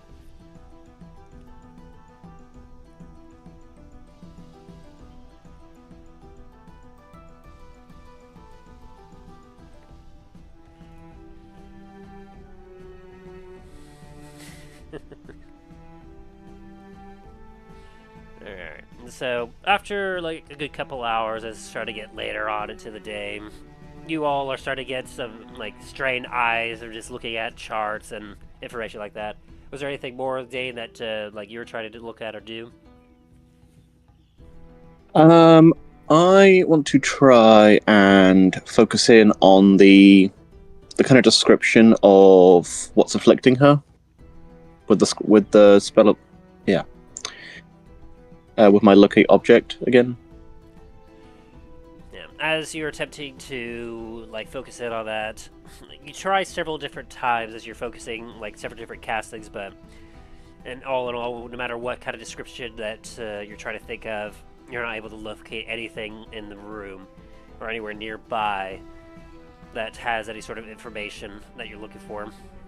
Even as you look physically, like all that are kind of in here are some small like sea charts, but also there's a couple journals here and there that describe certain expeditions out to certain locations, but none of them, as you're taking a look, will describe anything of what you're looking for. Bugger. Well, in that case, I'm gonna try and locate something for Port La Montagne then. Okay. That one is easy enough. As you kind of take a look through your spell, you focus in on a particular area where you find information based off of the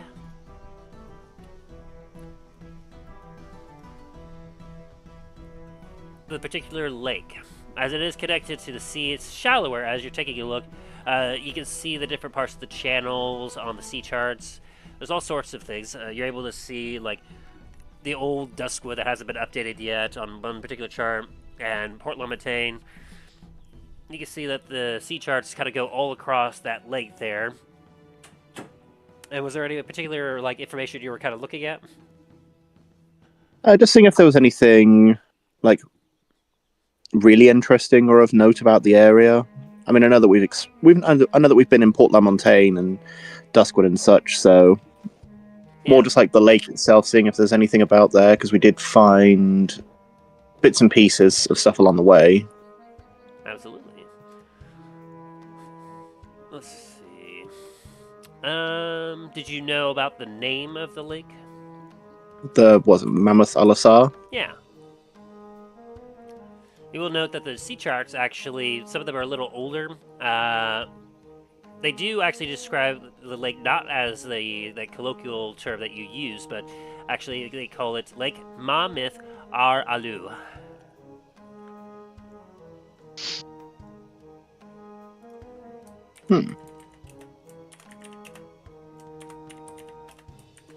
Oh, thank God you're typing that out.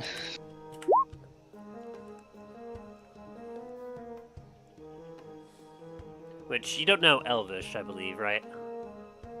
I do not know. Yeah, so this you'd be able to probably recognize that this seems to be kind of like written in Elvish, but you wouldn't understand what it's saying.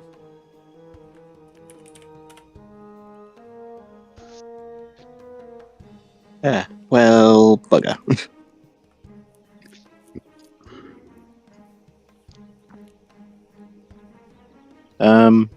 Sorry. Though you do know someone that's nearby that has something that could potentially translate it.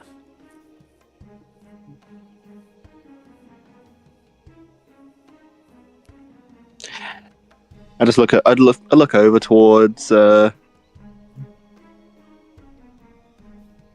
Milo, and it's like, hey, Milo, do you have your goggles on you still? Milo just kind of looks over at you with them on. Fair enough.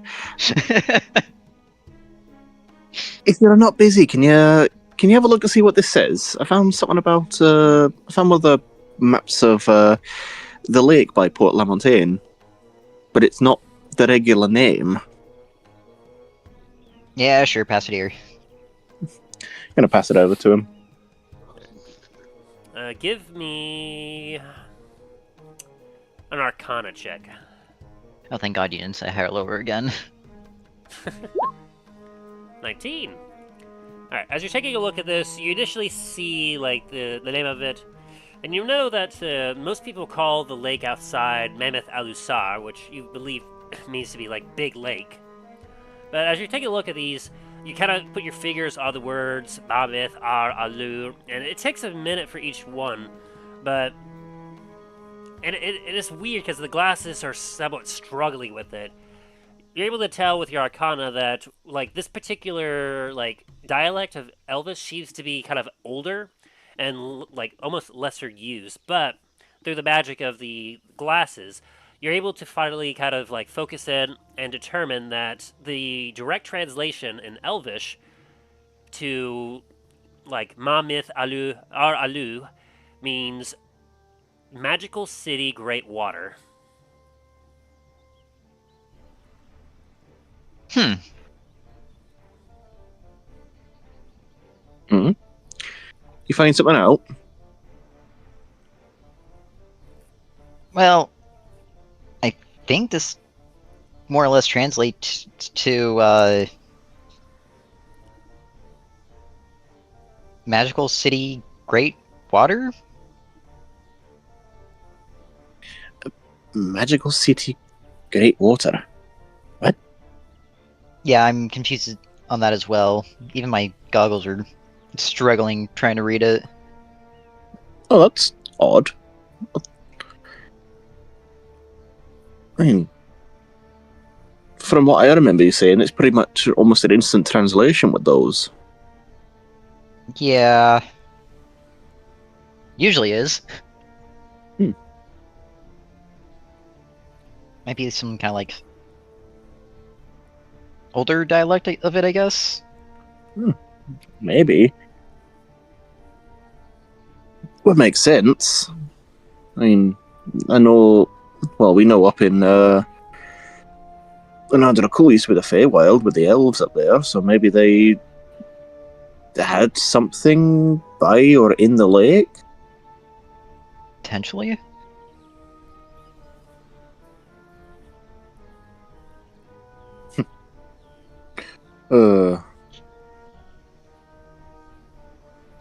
How wild would it be if they built something in the lake and then it got, well, essentially eaten by the ocean? I mean, wouldn't surprise me. After everything we've been through, it would not surprise me one bit. Especially as well now I'm thinking about it, there was that Temple of Dagon that was like underwater. You know, actually, now that I really am thinking of it, it wouldn't be surprising if there was something underneath the middle of the lake, or in the lake anyway. Smile kind of has flashbacks to you saying Temple of Dagon. Is he's just like slowly bringing out the key staff?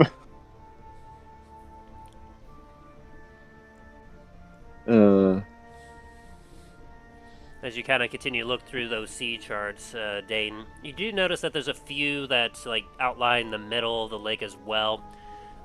In particular, I'll pull it up on the map. Boop.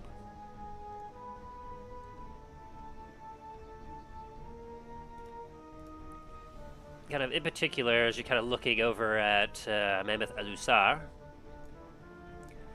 you notice that there's some sea charts detailing kind of the island about in the middle of the lake area.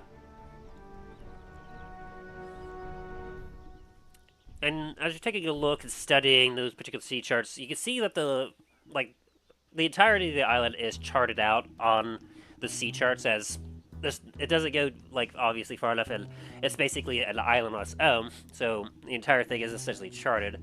But you notice that the particular shape of the island is rather unusual.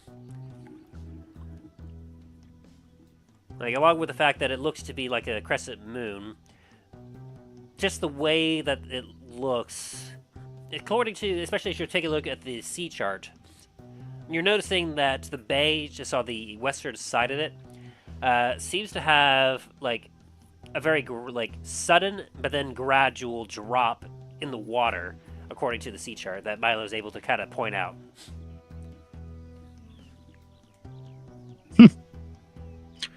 Well, that's odd.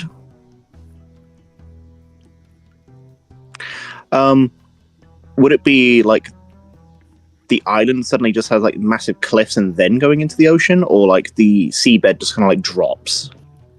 The seabed just kind of drops. Okay.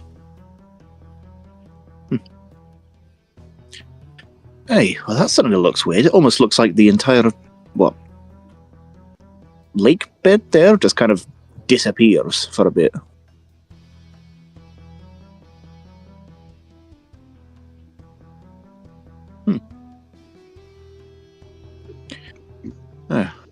What do you think, Milo? Yeah, that is strange.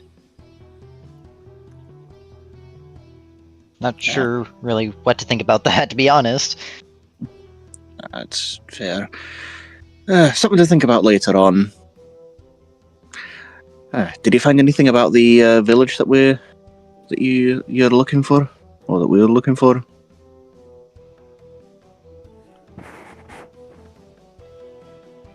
Fortunately, not yet.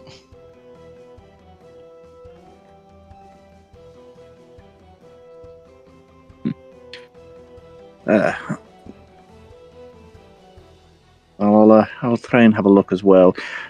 Drallgon, you've found anything?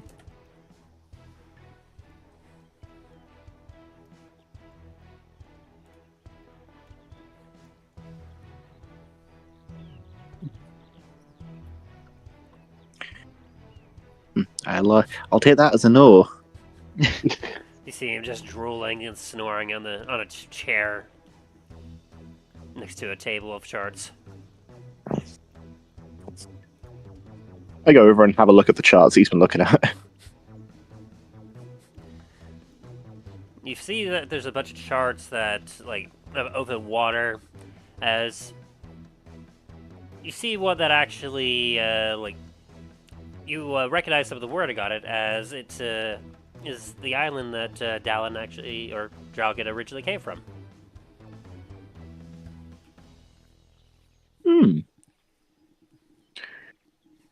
Well, that's definitely interesting.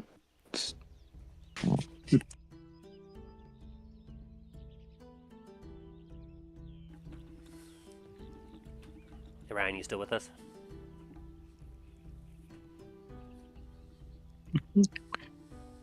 Yes, yes I am. What's up? You get distracted? Yes, sorry. It's all good. I just kind of flavored as Drallgon kind of passed out on a table with some charts nearby. One of the charts happened to be Drallgon's home island. Oh, shit. Drallgon would like to pocket that. Hey, Drallgon, I know that that's your home and all that, but there's still a guard watching us. Alright. Never mind then. Alright.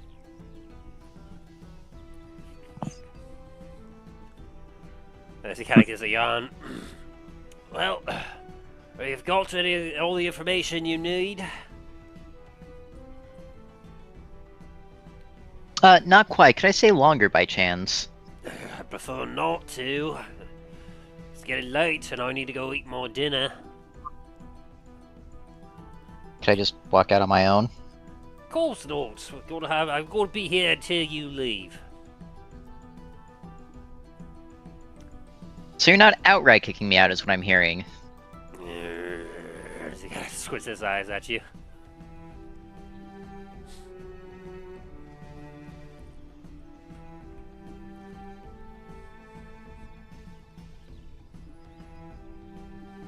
So, is there anything else you're looking for then, crew? Yeah, I'm gonna take another search for this fucking island. Or not island, this strange village. Ready? Do me another investigation. Please be a better roll. Fuck. Same exact one. Yeah, I'm also going to have a look as well for that island, or the village. It'll probably have to just do a physical search with an investigation, because as you have no information about what this place could be called or anything else. I think I found it. Ooh, a natural 20. Man, you get just the luckiest rolls every once in a while. I think the curse might be broken. Watch, you'll get like a nat 1 on the next one. Yeah, you're not having much luck yourself, Milo, as you're just kind of scouring the sea charts all over, journals, trying to see if there's anything mentioned.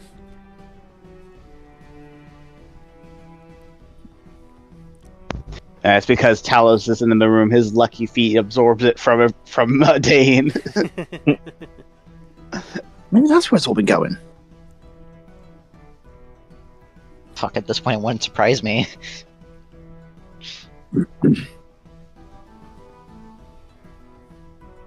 I'll say with your nat 20 there, Dane, it takes a long time, and the guard is starting to get very annoyed, but you do actually find a chart that it's not as detailed as a sea chart, but it seems to be more of a chart of just the Kingdom of Ravenscrest and the surrounding area. But you can see that there's a lot of detail closer towards the ocean, but the further north of the kingdom as you get, the less details you're able to come across. At best, you're able to find on this chart particular points on it that seem to indicate certain highlights. Like one in particular looks to be a spot that is kind of like has some small notes such as avoid at all costs. And you kind of like cross-reference that with your own map to realize that it seems to be the location where Auntie's house used to be. You also notice a couple other spots that are located as like Outpost Alpha, Outpost Delta, located in a couple other spots, like over in this particular area, like over here.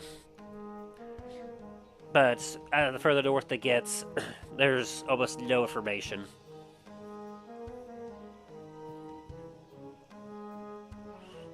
But you are able to take note of those outposts, and potentially, if you wanted to, you could, you or the party could try to explore those outposts later to see if perhaps there might be something still there.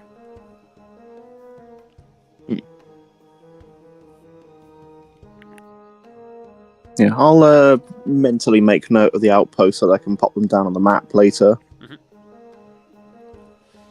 But you don't see any mention of any villages. Nah. You also will take note that there's a date on this actual chart.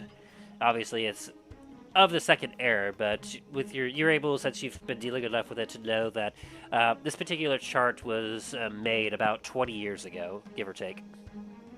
Damn.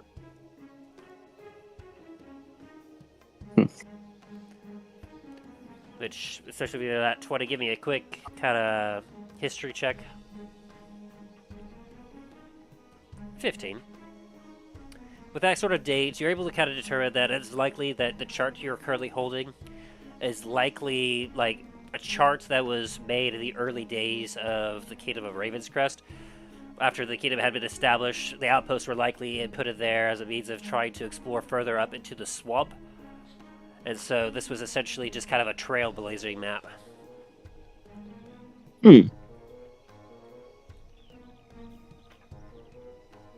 Fair enough.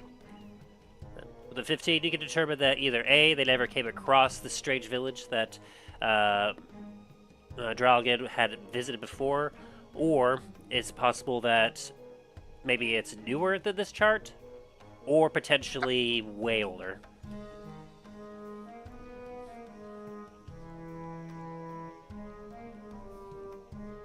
Fair enough. Suppose we shall have to hoof it to find out more.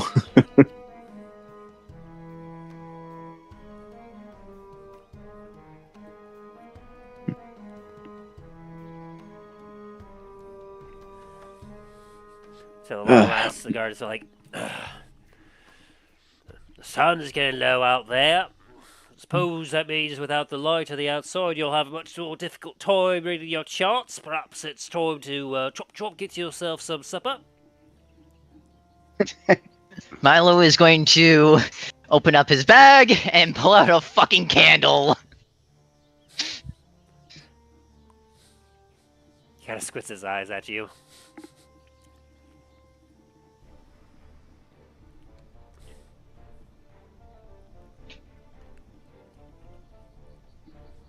He pulls out a hardtack and just starts, like, he puts a bit of it in his mouth and lets his saliva start to try and slowly, like, make it soft again. As he just kind of grumbles. Hey, you made me wait. I'm making you wait now, motherfucker. That is my duty. Aye. It's my job.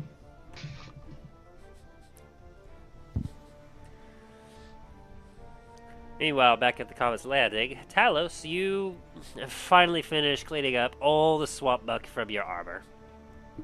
Yeah, I was like, finally.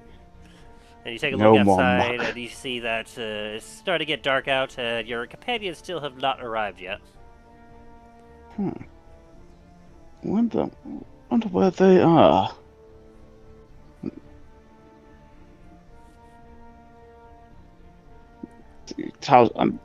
Talos is gonna see if he can, if he recalls if he. I'm pretty sure he has one of the sending stones that was one of the party members had. I'm trying to remember which one the party was it. Where's my notes?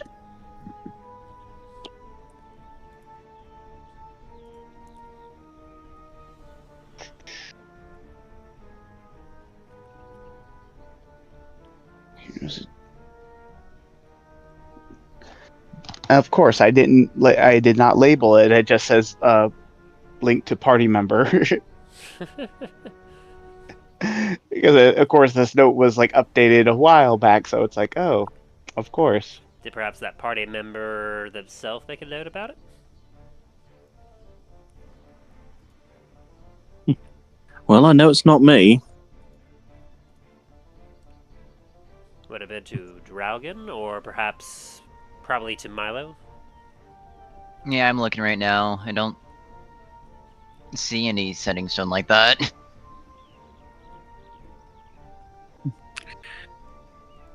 So I know I have the one specifically from my character's sister. Mhm. I know I have that. I have the one, and it says I have another one, but it doesn't specify which party member it's for.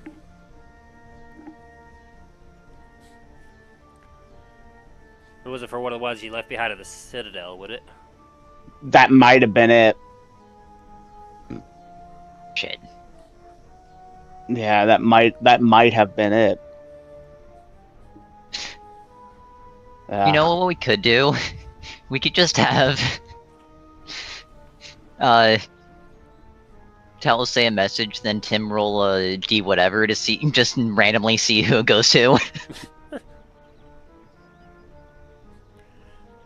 Like the sending stone? Mm-hmm. That'll be up to you, guys.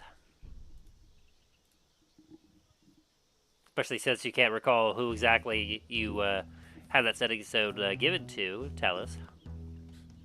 True. New setting stone. Who dis? Tal's gonna try like just put like this is just checking in on. It's like, oh gosh, trying to think of something to say.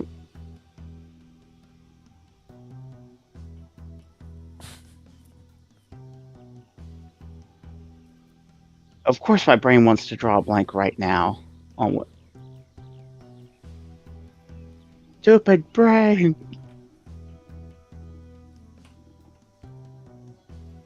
Hey, just checking in. Wanting to make sure you guys are still alive.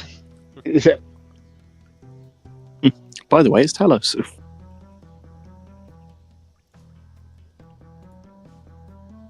Yeah, so basically around something like that. Something a message kind of like that in that general. Oh gosh, my brain. Stupid brain.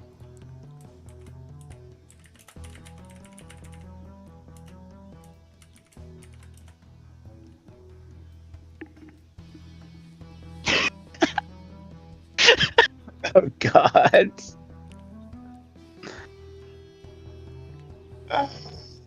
So, what exactly did you say? More of like just checking in on just checking in make to see how everything's going. It's like this is Talos checking in on your progress, see how things are going. Alright. And how would you respond?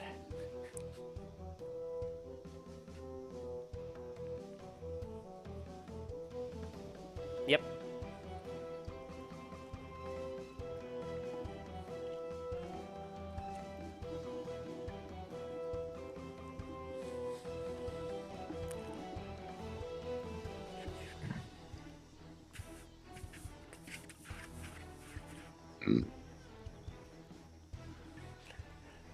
And you just kind of happily just kind of twiddle your thumbs for a little bit, Talos, as you're waiting for a response. You're just like, Getting basically just like putting most of my gear back away. Like that's not really necessary at this moment.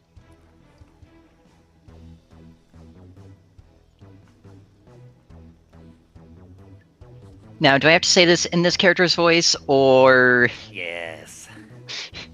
It is ascending. everything is fine, I guess? Working on the obelisk of elemental ruin right now. Why the hell are you checking in on me?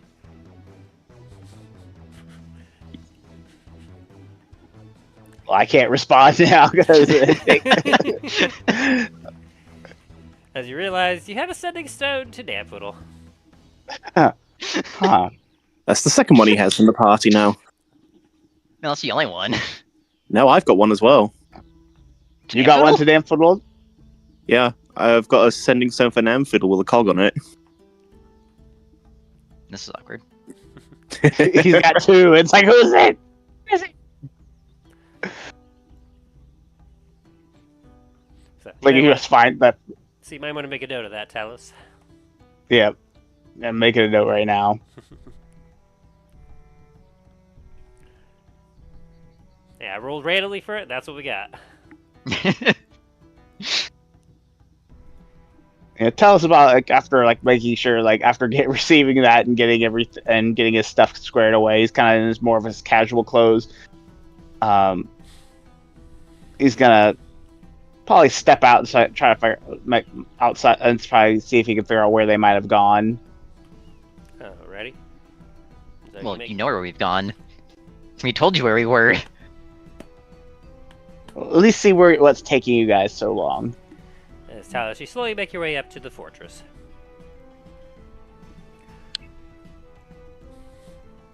Meanwhile, the guard is holding back the urge to come over and blow the fire out of your candle.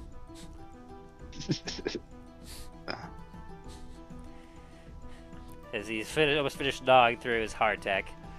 Anything more you three are doing?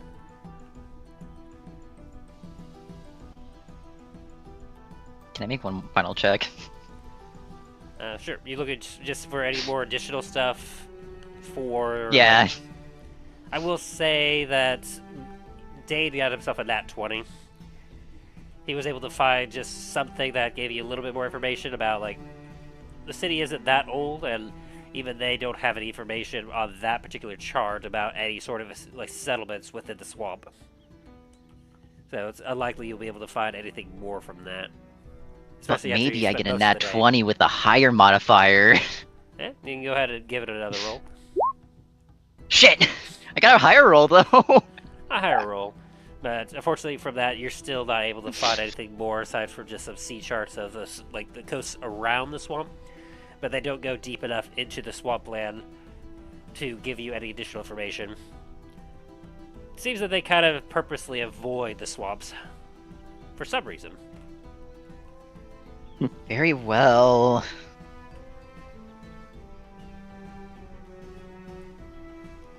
Pain.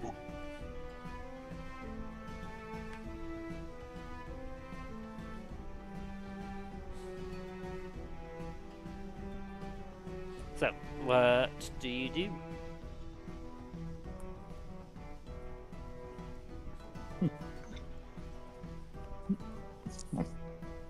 After putting all the charts that I've taken out back, I'm gonna kind of just wander over to Milo.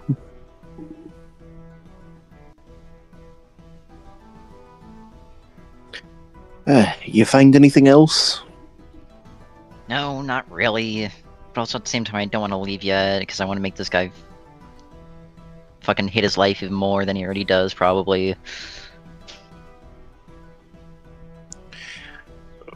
I'm just gonna kind of glance over at the guard.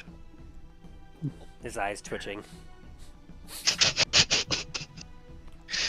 Well, I think if you push him any further, he's gonna become a little bit more irritated and might be more inclined to throw us out, whether we're lords or not.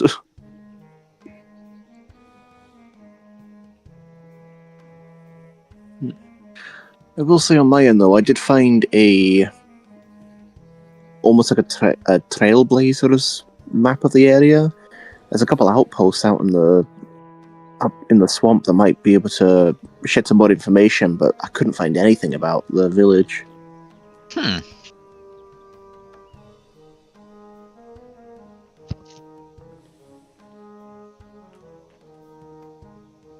Alright. Guess we'll leave. Well, I I mean, right this way, sirs.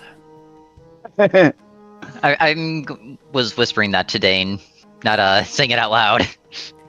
Do me a stealth check. Do me a stealth check, come on! He's listening. He's waiting for it. It's like, come on, come on. He does not hear you.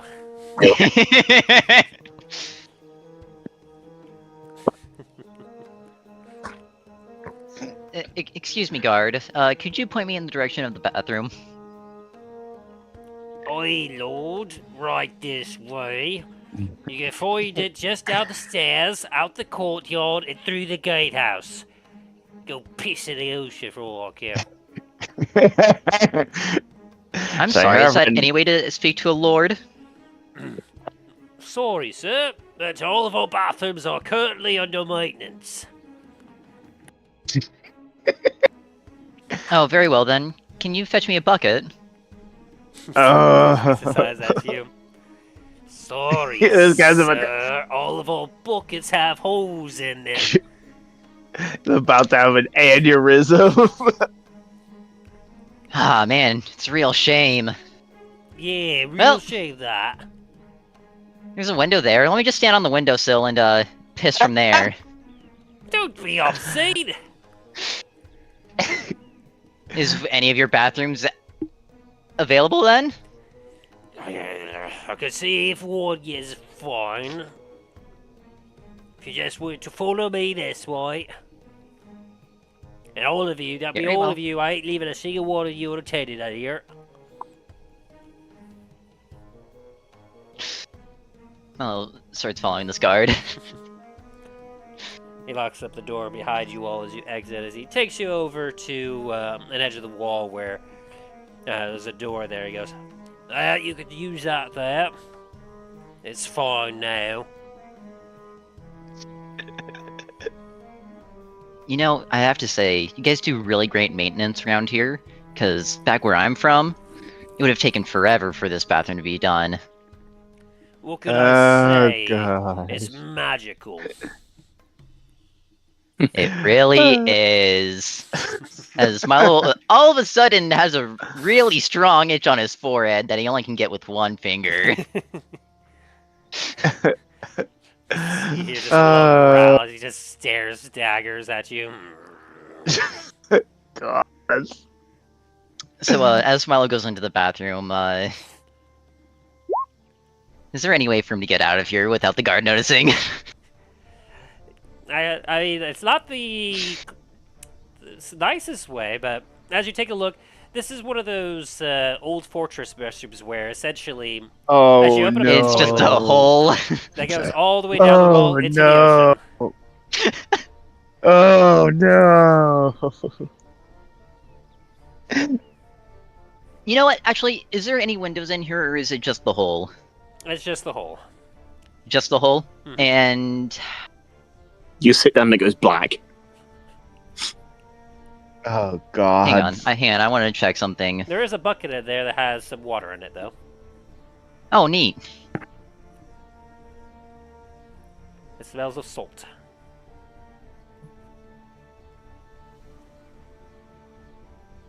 You know what? Milo's going to pull out his magic carpet and shove it down through this hole, Oh, God. all rolled up. Hang on. And he's going to command it to hover about 25 feet below the hole. Okay. And then, Milo is going to take his dagger and use his dagger to teleport onto the magic carpet. All right.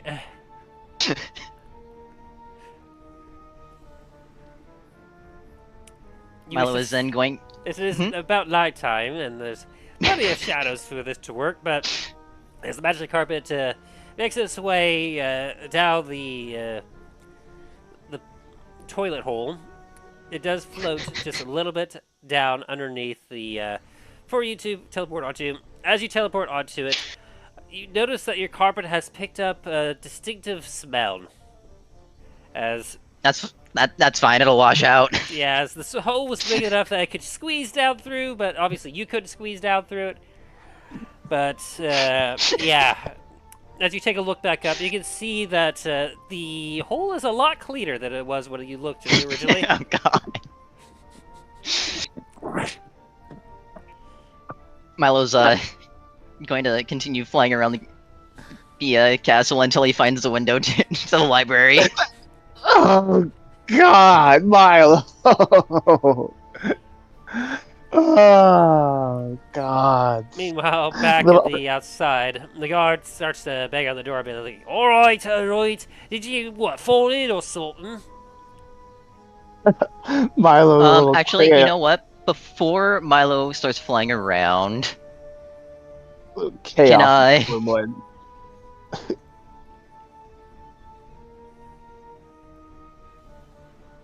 Oh wait, shit, I don't... Wait, yes I do! Milo is going to pull one of the cards from his deck of illusions and just place it in the bathroom. Oh my god. You're gonna get us in trouble. Okay, deck Well- of illusions. Let's see. Okay, deck of illusions. Where are you at? Ah, here we go. So it's missing that many cards. So you draw it at random. You can use action to draw a card at random for the deck and throw it to the ground within 30 feet of you. Illusion of one or more creatures forms over the third. The spell, the illusionary creature appears real, as if it was a creature presented as a monster manager, except they could do no harm while you're within 120 feet of the illusionary creature and can see it. You can use an action to move it magically anywhere within 30 feet of the card. Let's see here. Okay, so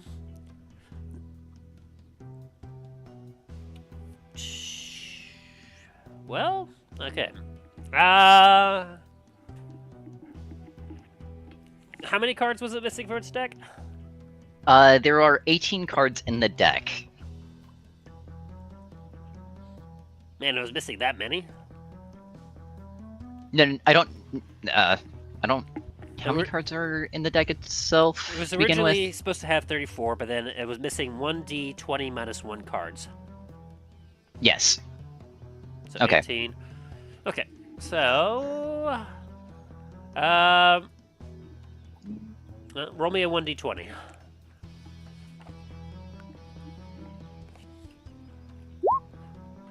$15.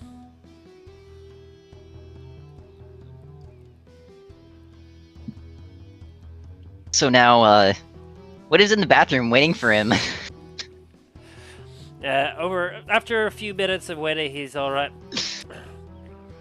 Alright, fine. As he, like, takes out a key and unlocks the door from the outside, he's like, and flings it up, he's like, alright, 1 second, what in the hells? As he jumps back and, Dale and Drallgon, you see a knoll just standing in there, just looking, like it's slightly foaming in the mouth, and just kind of, just bouncing up and down, just like,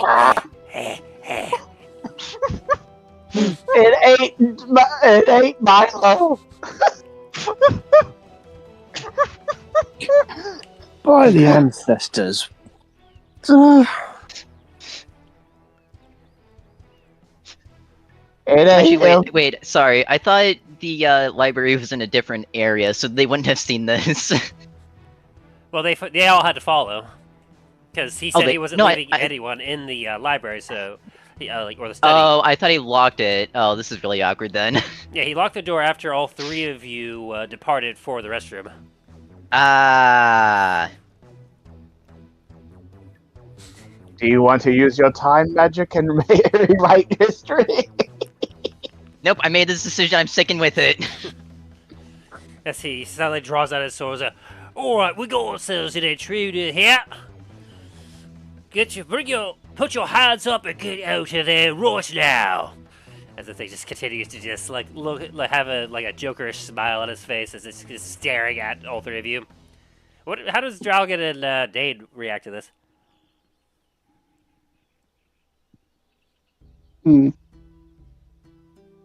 Well, actually, they would have to make some rolls.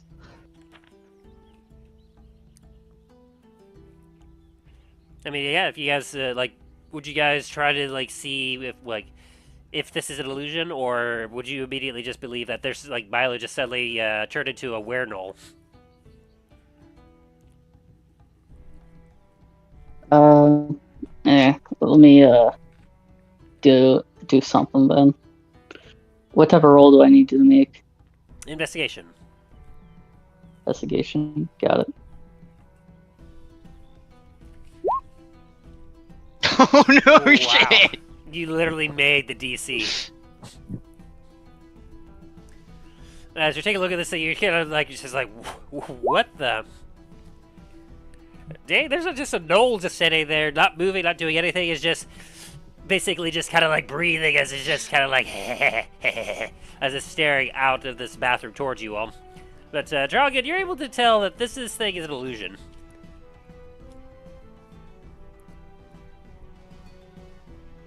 Oh no, it got Milo. He's gone. God. Oh God. You let this happen as I'm pointing at the guard. You let him die. Well, but no, but he wasn't in there before. This is your fault. You did this.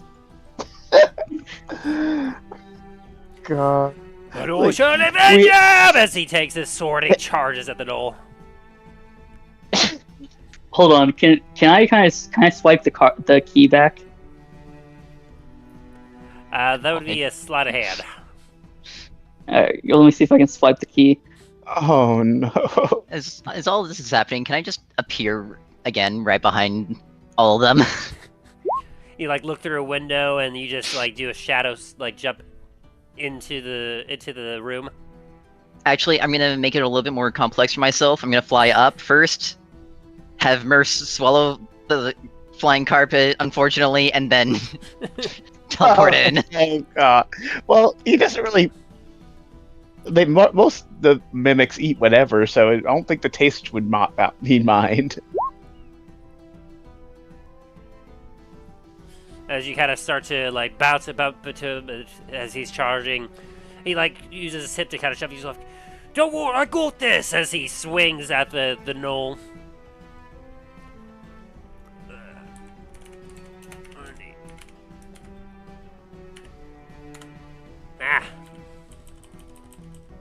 A 13 as he swings and it seems to phase through the illusion. As he kind of reels away, he's like, whoa, whoa, whoa. Boy, the gods. And then what do you do, Milo? Oh, I just reappeared behind Dane and Drallgon, watching all this happen. Alright, as he just starts to slow as he kind of swings around and goes, oh, warriors again! As he swings and just absolutely just trips over himself, and the illusion actually like moves with the card. As he slips on the card itself, the card flies over towards Yuru, and it lands right by you, Drallgon and Dane, as he then lands headfirst into the toilet. Oh! I'm gonna grab my gun, pull the trigger, and then I'm gonna pocket the card.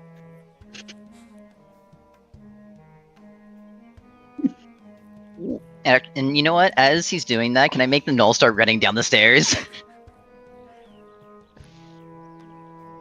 No, because once he kind of grabs the card, the illusion disappears, and the image on the card disappears as well, as it becomes just a normal card that cannot be used again. As he pulls his head out of the toilet, he looks around and he's like, how'd you get that? Wait, what happened? What? As he kind of goes over. I saved him. We saved him. We got him out. Where'd the thing go? Oh, we threw it overboard.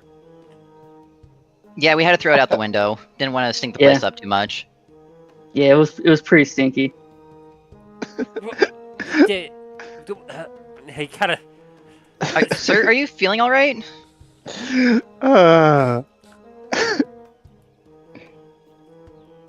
I think I saw that you all left the premises here. I need to alert that there's been an intrusion. We're going to need to lock down this whole fortress here. And we're going to talk to whoever was in charge of the guard just above and below this station. Come on, with me. You might want to ask the people who are doing maintenance in there before anything. All right, 7 words, don't you worry. Come on then. As he starts to escort you out of the fortress.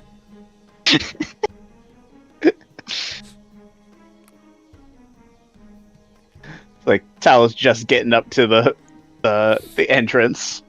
It's like you hear the ringing of some bells up at the fortress. Like, the couple guards down there hold up their head. Is like, so is it? You don't have any appointments here today. It's getting quite late, and there's been a security breach.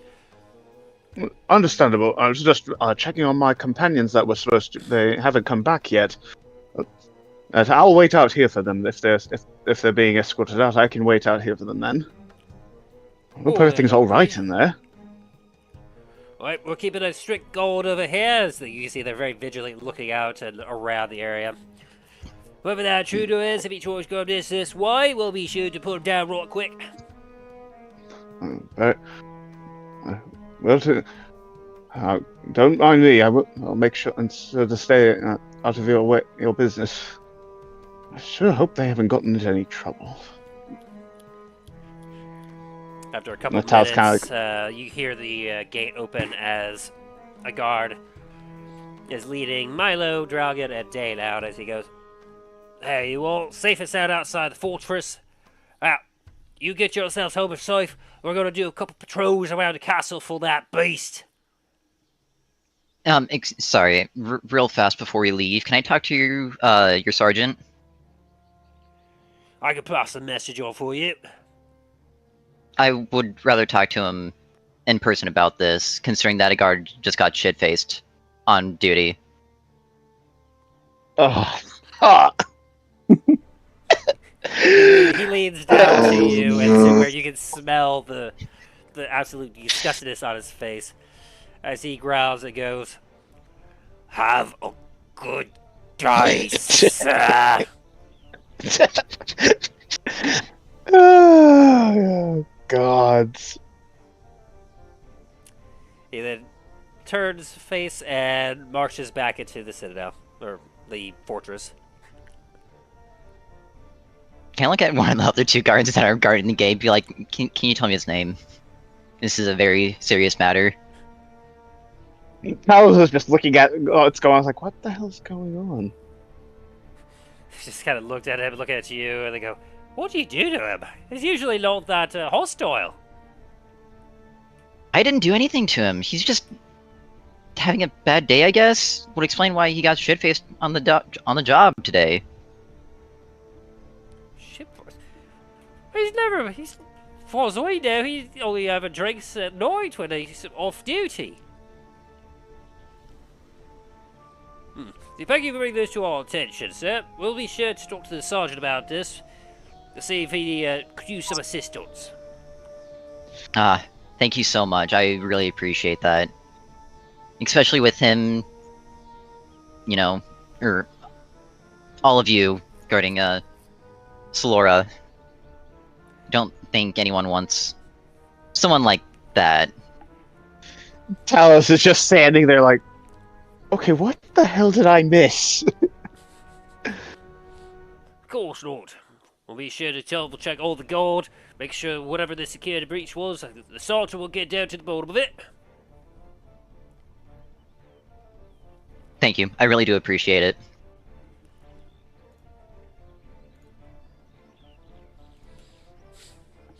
As you all kind of turn, he kind of like comes and goes, "Man, we haven't had an incident like this for like 6 years. 6 years? What happened then?" "Oh, some suitor and one another. We made him run out of the fortress a while back, that time.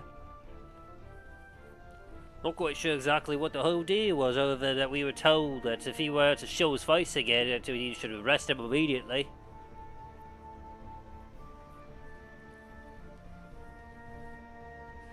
That's Talos. You just see your three people, your three allies, just kind of just looking at a little bit of like shadows under his eyes. Drallgon's gonna go over to those guys and ask them, "Hey, excuse me?" "Oh yeah." Suitors, did she end up having this condition around that time? Well, afraid I don't quite Senora? Well, afraid I can't quite know myself, sir. It has been quite some time since she's been afflicted by this. Used to be quite the springy, lively sight, I will say. I was a little bit of younger of a lad, but if I was just a few years older, you better know that I wouldn't have minded trying to sweet talk her myself.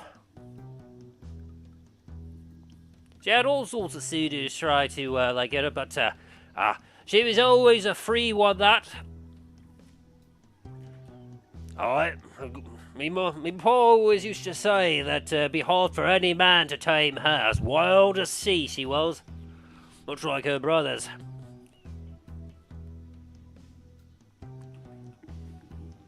Anyway, we need to keep on watch here. There's been an intruder. We can't let anything distract us. Yes, you get on that. Nice day. If we go north to you, sir. As they keep, they turn their heads around and keep looking sharply around the area for any sort of movement.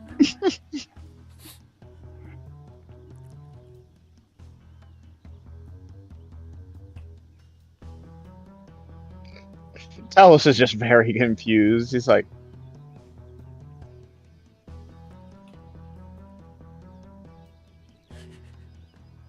Tell us, I'll catch you up when we get back. All right. Very well. Oh, apparently I have one of the sending stones for Namful. Thought it was for one of you until I used it.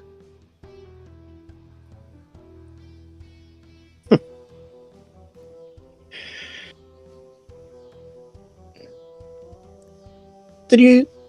You just said you had a sending stone for Namfoodle, right? Yeah, I hold it up. Well, now he's got two sending stones. As I hold up my one for Namfoodle. Ah. Well, at least we each have a way to contact him. Let's get back to the inn. And Paul, you all can inform me on what you learned. Hey.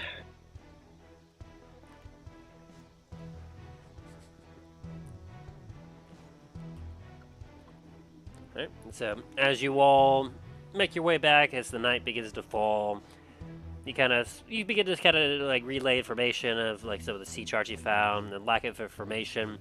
As you finally reach the Comet's landing, getting ready to have some drinks and regale some more of what you discovered, that is where we're going to end the session for today. We And I'll be right back as you get settled in and Murph vomits out the poop-covered rug. Tell us like, oh, what the hells? What in the hells? Be right back.